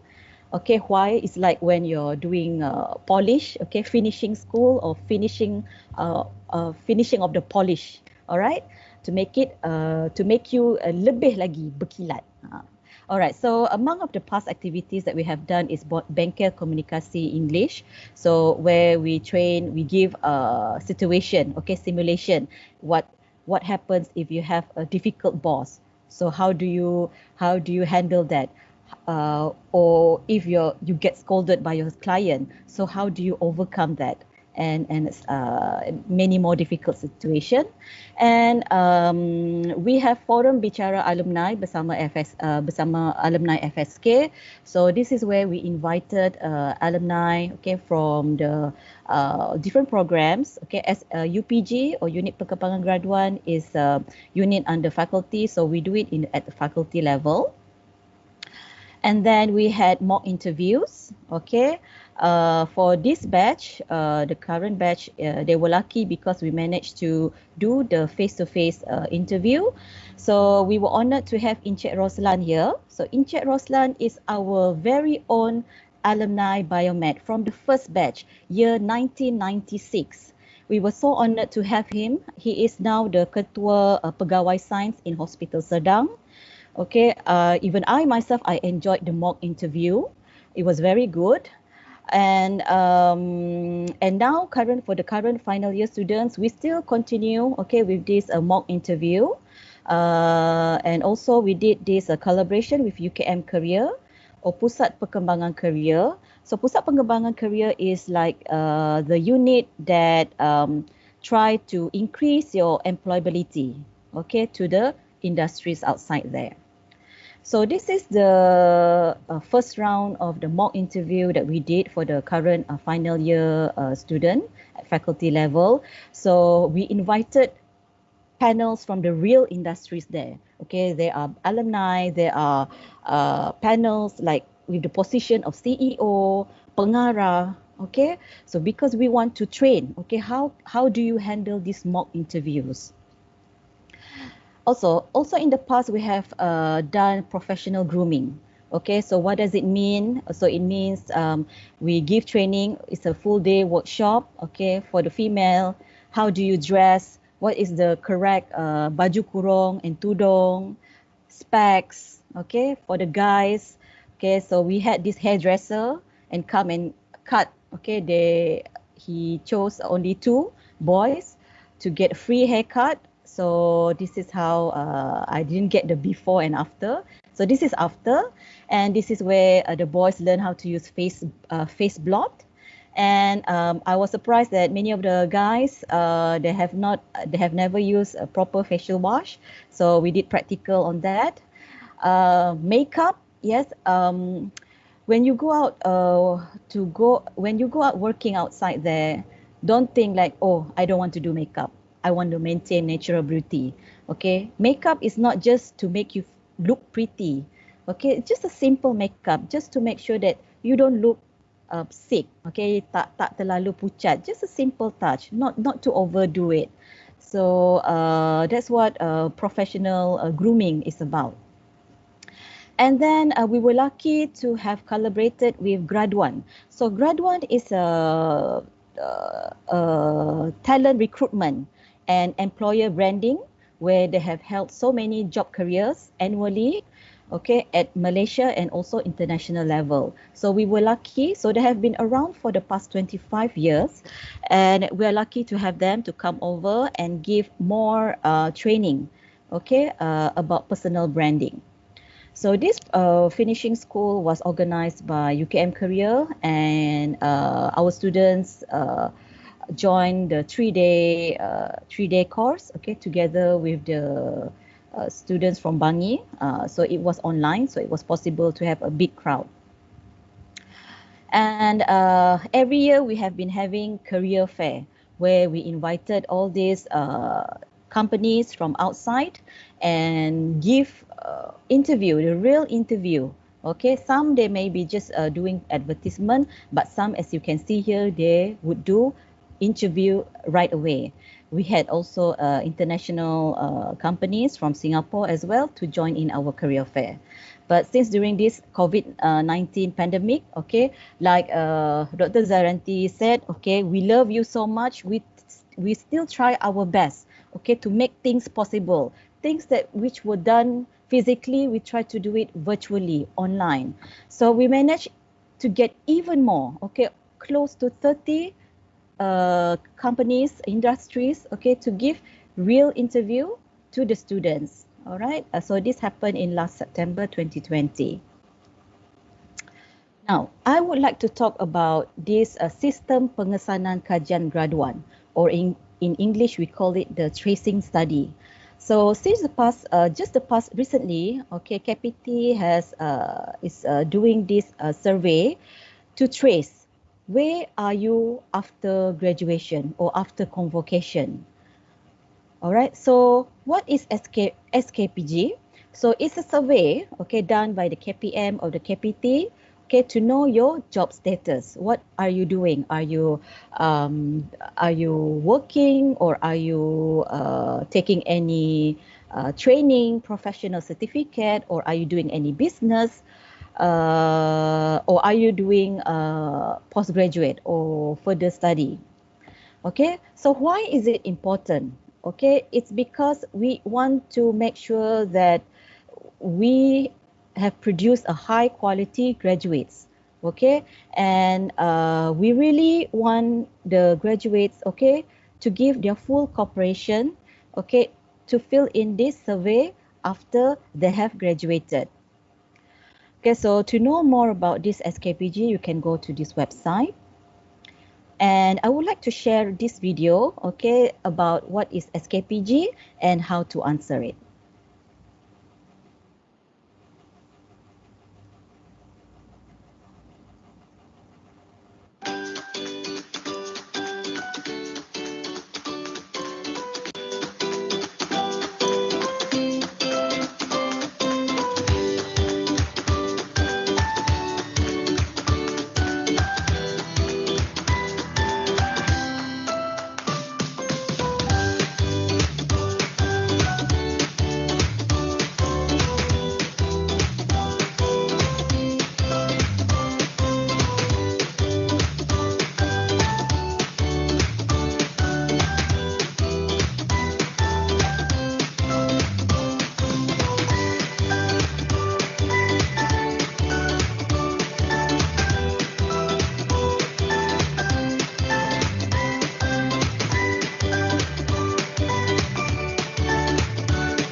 So that is about SKPG. So we hope that the current batch who have just graduated, okay, please give your full cooperation. Okay, so there will be two main phases, okay, SKPG 1 and SKPG 2. So supposedly you're supposed to fill in this SKPG 1 before your convocation. Okay, and then there will be, it's a quite long survey. Okay, I must tell you in advance, it's a quite long survey where you will take maybe 20 to 30 minutes, okay, to fill in the survey. But then in the second phase, in SKPG 2, where we will ask you to fill in again this form 6 months after convocation, but it will be very brief, just an update whether you're working or not, whether if there's any update in the salary, and if there's any changes in your address or contact number. Okay, so for the current final year students, please remember this, that about this SKPG, and we really hope that you will give your cooperation. Okay, that we hope that we don't have to call one by one, okay, just to remind you about filling this survey. Okay, for your extra information, that filling in this SKPG is part of the university's KPI. Okay, I would just like to remind everyone briefly, okay, for those, you should start creating your LinkedIn profile. So it's a professional, it's like Facebook, but it's for professional community.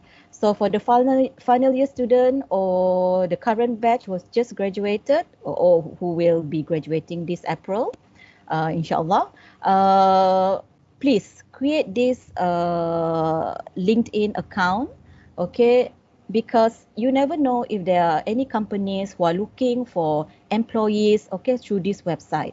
Okay, I have heard several who got employed, okay, by filling in, you know, this is where the platform you boast about your past experience, you know, where did you do your LI, what was it, your FYP about, you know, where did you do your LI, and so on.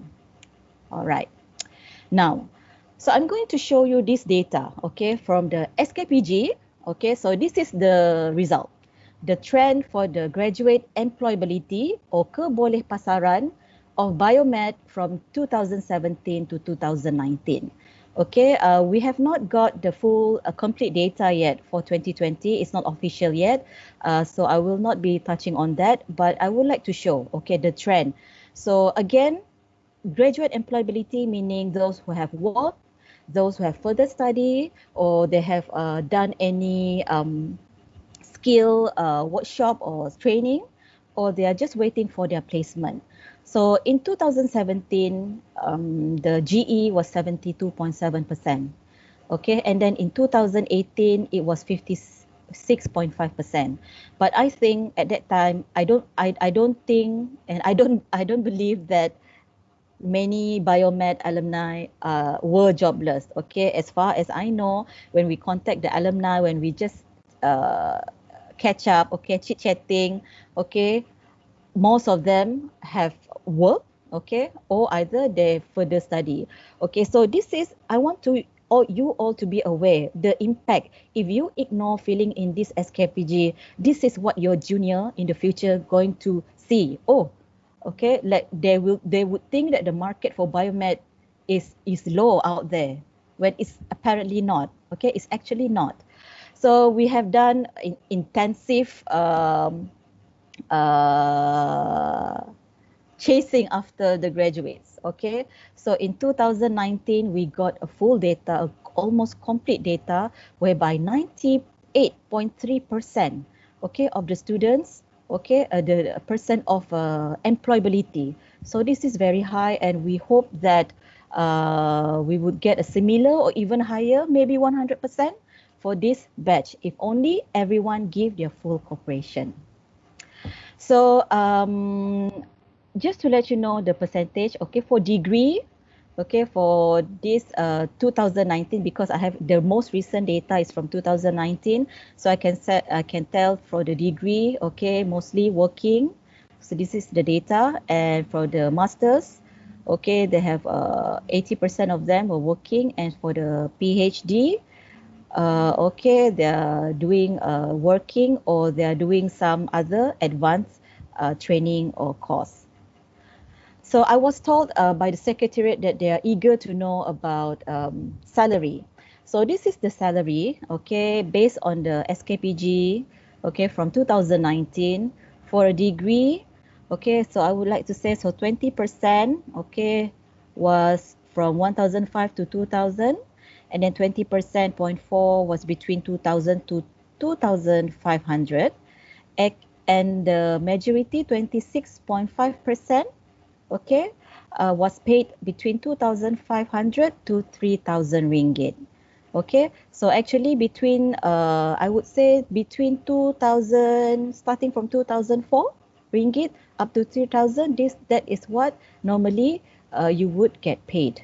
For a graduate with a biomedical master's degree, okay, so mostly, sorry, this one is quite dark, so 18% here is 4,000 to 5,000 ringgit, and 31.3%, 5,000 to 10,000 ringgit. Okay, for those graduates from the PhD in biomedical science, okay, they earn 4,000 to 5,000 ringgit, and the rest is between 5,000 to 10,000 ringgit. And also there is a question whether they work, okay, bekerja di dalam bidang atau tidak. For degree, okay, 57.1% said yes, they work dalam bidang, okay, whereas 42.9%, okay, di luar bidang. For those masters in biomedic, okay, mostly 87.5% said they bekerja dalam bidang. For PhD in biomedical science, okay, they did all of them, okay, bekerja di dalam bidang. Now, bonus question. Is there market for biomedical science in the midst of COVID-19 pandemic? Okay, you guys must be wondering, or maybe your family must have asked you, Biomed ni ada kerja ke? Biomed ni senang dapat kerja ke? Okay, so I did a survey, okay, just a quick survey with the current batch, okay, who's waiting for graduation. Okay, so these are the examples, okay, of jobs, okay, among those who have replied me. Right, so they have work, as a medical lab technology or MLT. Okay, claim accessor specialist, medical underwriter. This is like one of the famous job for biomedical. Product specialist and lab assistant. There's one working as phlebotomist, one working as complaint specialist, assistant medical officer, quality assurance exec. Okay, pekerja sambilan harian. Okay, meaning that this person get paid daily. Okay, for running COVID-19 diagnostic tests. Okay, RA as lab assistant, quality manager, admin job, and telesales customer service. So this is from the current batch, okay, who's waiting for convocation. And there are more and more. So these are just the information that I got from LinkedIn, from my LinkedIn profile when I got connected with the previous, okay, with your super duper seniors. Okay, so these are the jobs they are working right now. All right, as MLTs, medical sales rep, okay, all these. So we had this student from Singapore, so she worked in the insurance company, okay. Some clinical biochemists, or meaning they work in government hospitals. They are at private hospitals as well, okay, as RO, research officer in IMR, okay, and so on. Now, so this is the salary for a fresh grad, okay. And these are examples, okay, of where they have gone further study for the current batch. So, right, so I'm going to go international. Biomedic alumni around the world. So do you think that there are any of our Biomed alumni, okay, in outside Malaysia? Right, so the answer is yes. So these are the alumni that I have managed to interview or get in touch with. So I will just speak briefly about them. Okay, what do they do and why they choose to go to that country? Now I'll start with this Puan Zatur Hasim, okay, from the batch 2000. So she had experience of working in Nigeria, in Singapore, and also Malaysia. All right, so I'll start with her first because she's a kind lady. She spent 40 minutes of interview with me over the phone, so I really want to speak a lot about her. So currently she's a marketing director, okay, for Dutch Lady Malaysia. And if you can see previously, she has worked, okay, in so many of pharmaceutical companies. So that was her interest. So she was telling that in JSK, okay, she was working. Her task was to promote drugs, okay, diabetic drugs, and then she moved on to about vaccination. So the knowledge about antivirus, virology, immunology, okay, from Biomedic was really useful. Okay, and then she switched job to other companies. So like in Kimberly-Clark, she was in charge of promote awareness about incontinence, okay, and how do you deal with incontinence. And then she moved to this company called 𝗲𝗏𝗏𝗏𝗏𝗏𝗏𝗏𝗏𝗏𝗏𝗏𝗏𝗏𝗏𝗏𝗏𝗏𝗏𝗏 okay, 𝗲𝗏𝗏𝗏𝗏𝗏𝗏𝗏𝗏 is a company, okay, they mostly hire nutrition and dietitian now, okay, but then biomedical science, as she said, I quote her, you are adaptable, you are flexible. So organizations, they want to look for people who can adapt, okay. So these are some of the pictures, okay, when she worked in Nigeria, okay, for 4 to 5 years, okay. It was her desire to help people. So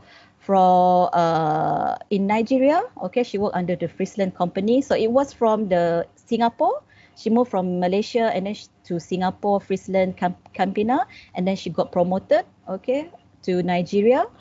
And challenges, the infrastructure is a hardship, one of the hardship country.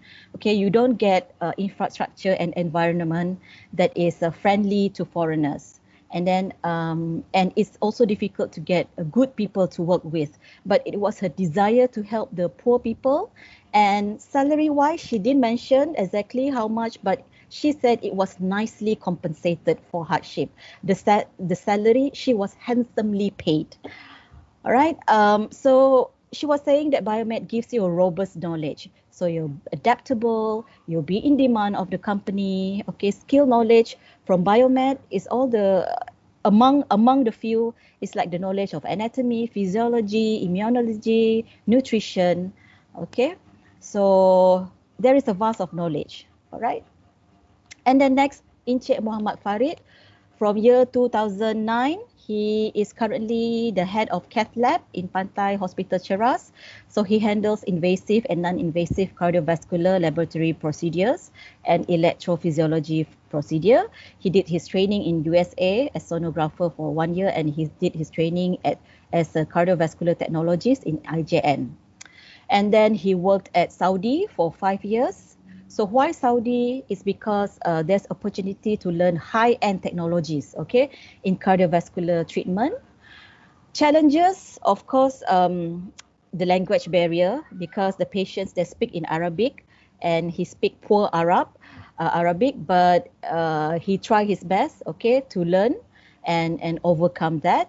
And he said he might be going back to Saudi, okay, soon. And also, he is the Malaysia Book of Record holder of the most number of certificates received by individual. He got so many certificates, recognitions by different bodies. So he is in the Malaysia Book of Records. And then, other than that, there is Prof. I forgot to mention, he was saying that you could earn more than 10,000 Saudi Riyal, okay, if you work in Saudi. And then Professor Chua Chi Wai from batch 2002, he is currently working at Shanghai. He is the head of lab of prostate tumor biology and modeling and stem cell research.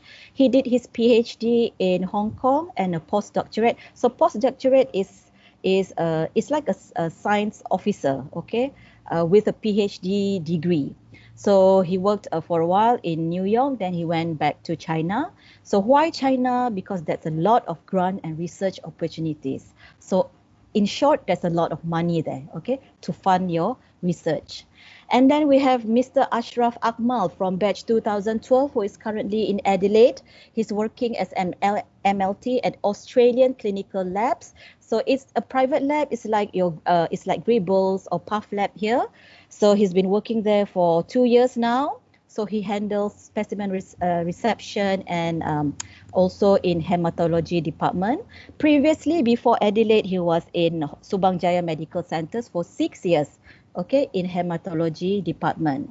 So why Australia? He wants to have the experience of handling different cases, okay, because of the different demographic from Malaysia. So he would get the chance to handle different cases.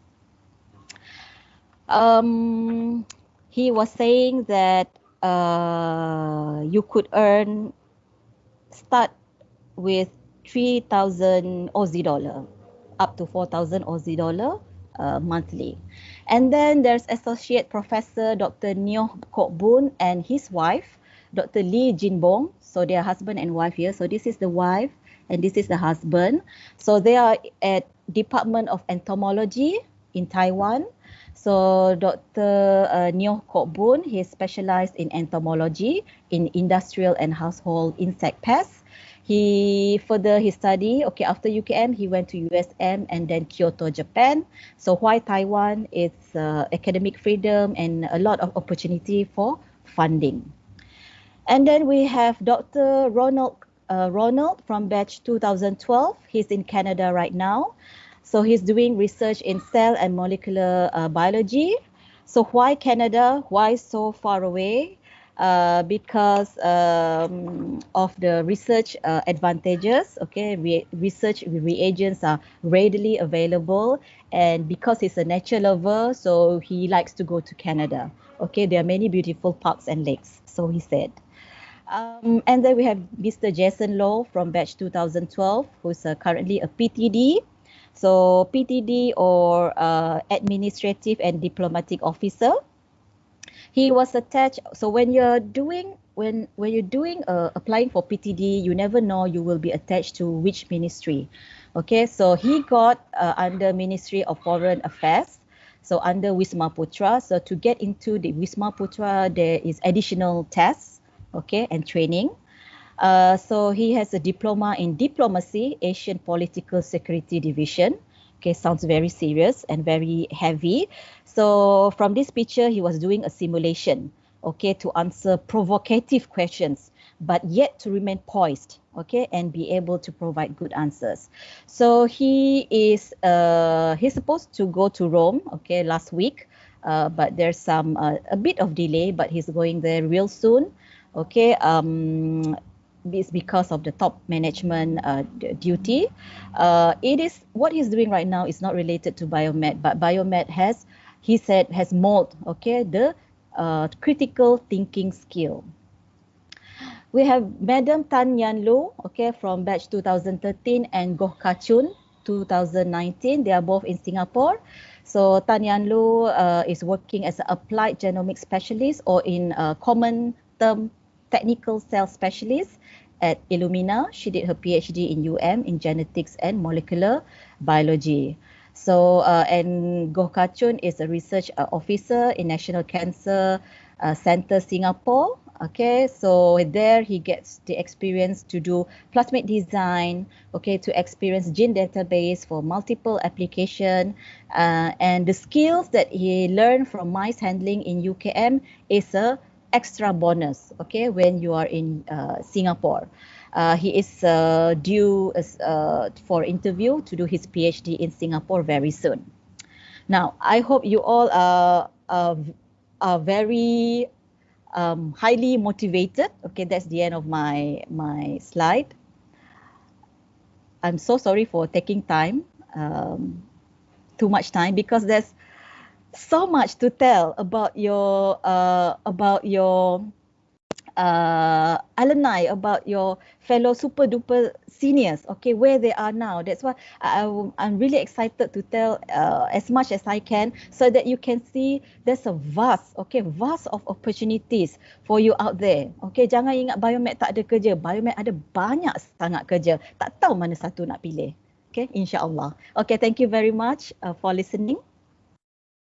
Okay, thank you so much, Doctor, for your amazing sharing. So first of all, I would like to express my gratitude to you, because I know that Doctor has messaged some of these biomedical alumni to collect the data from them. And I'm very glad to know that most of the alumni have successfully found job after graduation. So as we can see that there are always the job opportunities for us, but an academic qualification is not the only thing we need. So to succeed in any of these roles, we will also need to be well equipped with hard skills and soft skills, such as being resilient in learning the new skill, to adapt the new market trend, like what Dr. Satirah has said before. So it helps us to be more competent at most of the jobs.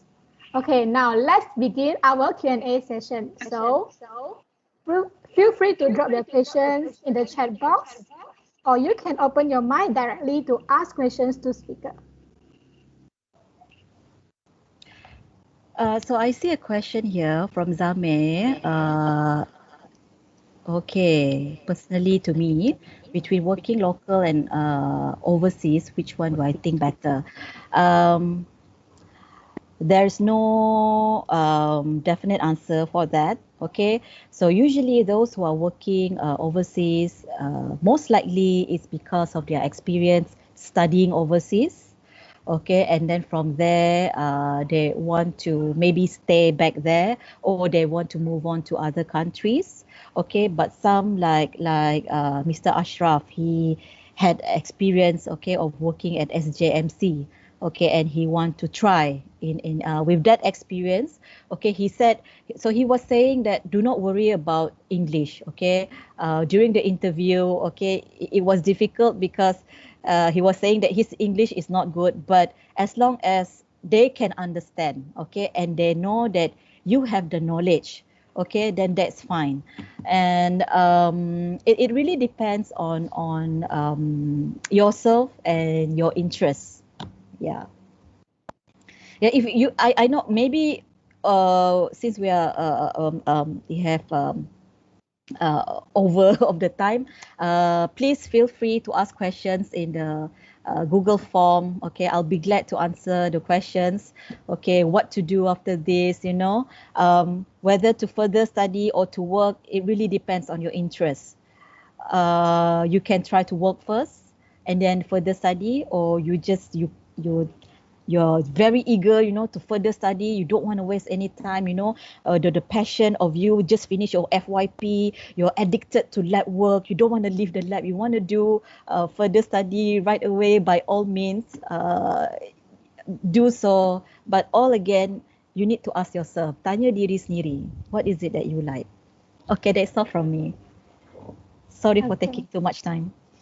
It's okay, Doctor. Thank you so much for amazing sharing. So I think that that's all for today. So we are so sorry for not being able to cover all the questions, but don't worry. You can ask your questions in today's webinar. I just want to share that I have felt and learned from today's sharing session, plus some of you might have the same idea. So did you guys feel the same way as I felt before we started enrolling in the university? I believe some of you might be scared as I am, because we just know very little bit about the course we choose. Even now, finishing the first semester of second year, I still feel panic.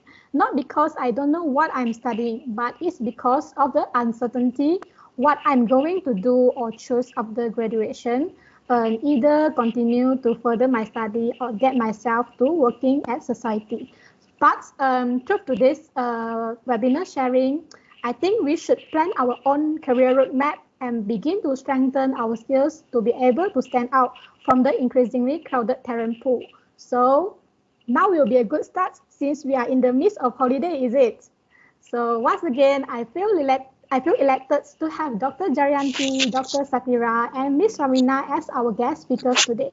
So I hope that through today's sharing, for you to be fully prepared and have confidence in fighting this pandemic. Thank you. All right, thank you, Leona, our chairperson of today's webinar. So before ending the event, I would like to invite all of you again to open your camera for photography session. So come on, guys, let's turn on your camera. Yes, let's turn on the camera so that we can capture your face. Thank you. So now we will pass the mic to our EXCO Multimedia for this session.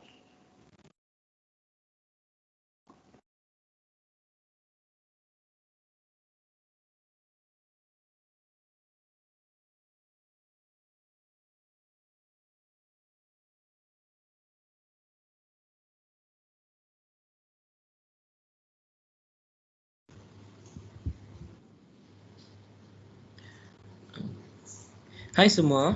Hi everyone. Do you guys listen to me right now? Do you guys hear me? Yes. Yes. Okay. I will representative to the Multi Exco.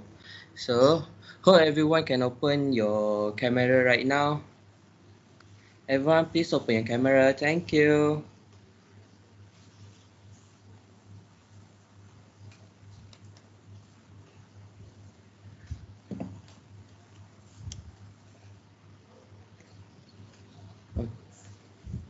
Okay.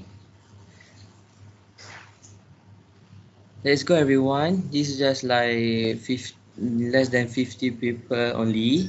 Let's open your video, guys. Your camera, I'm sorry.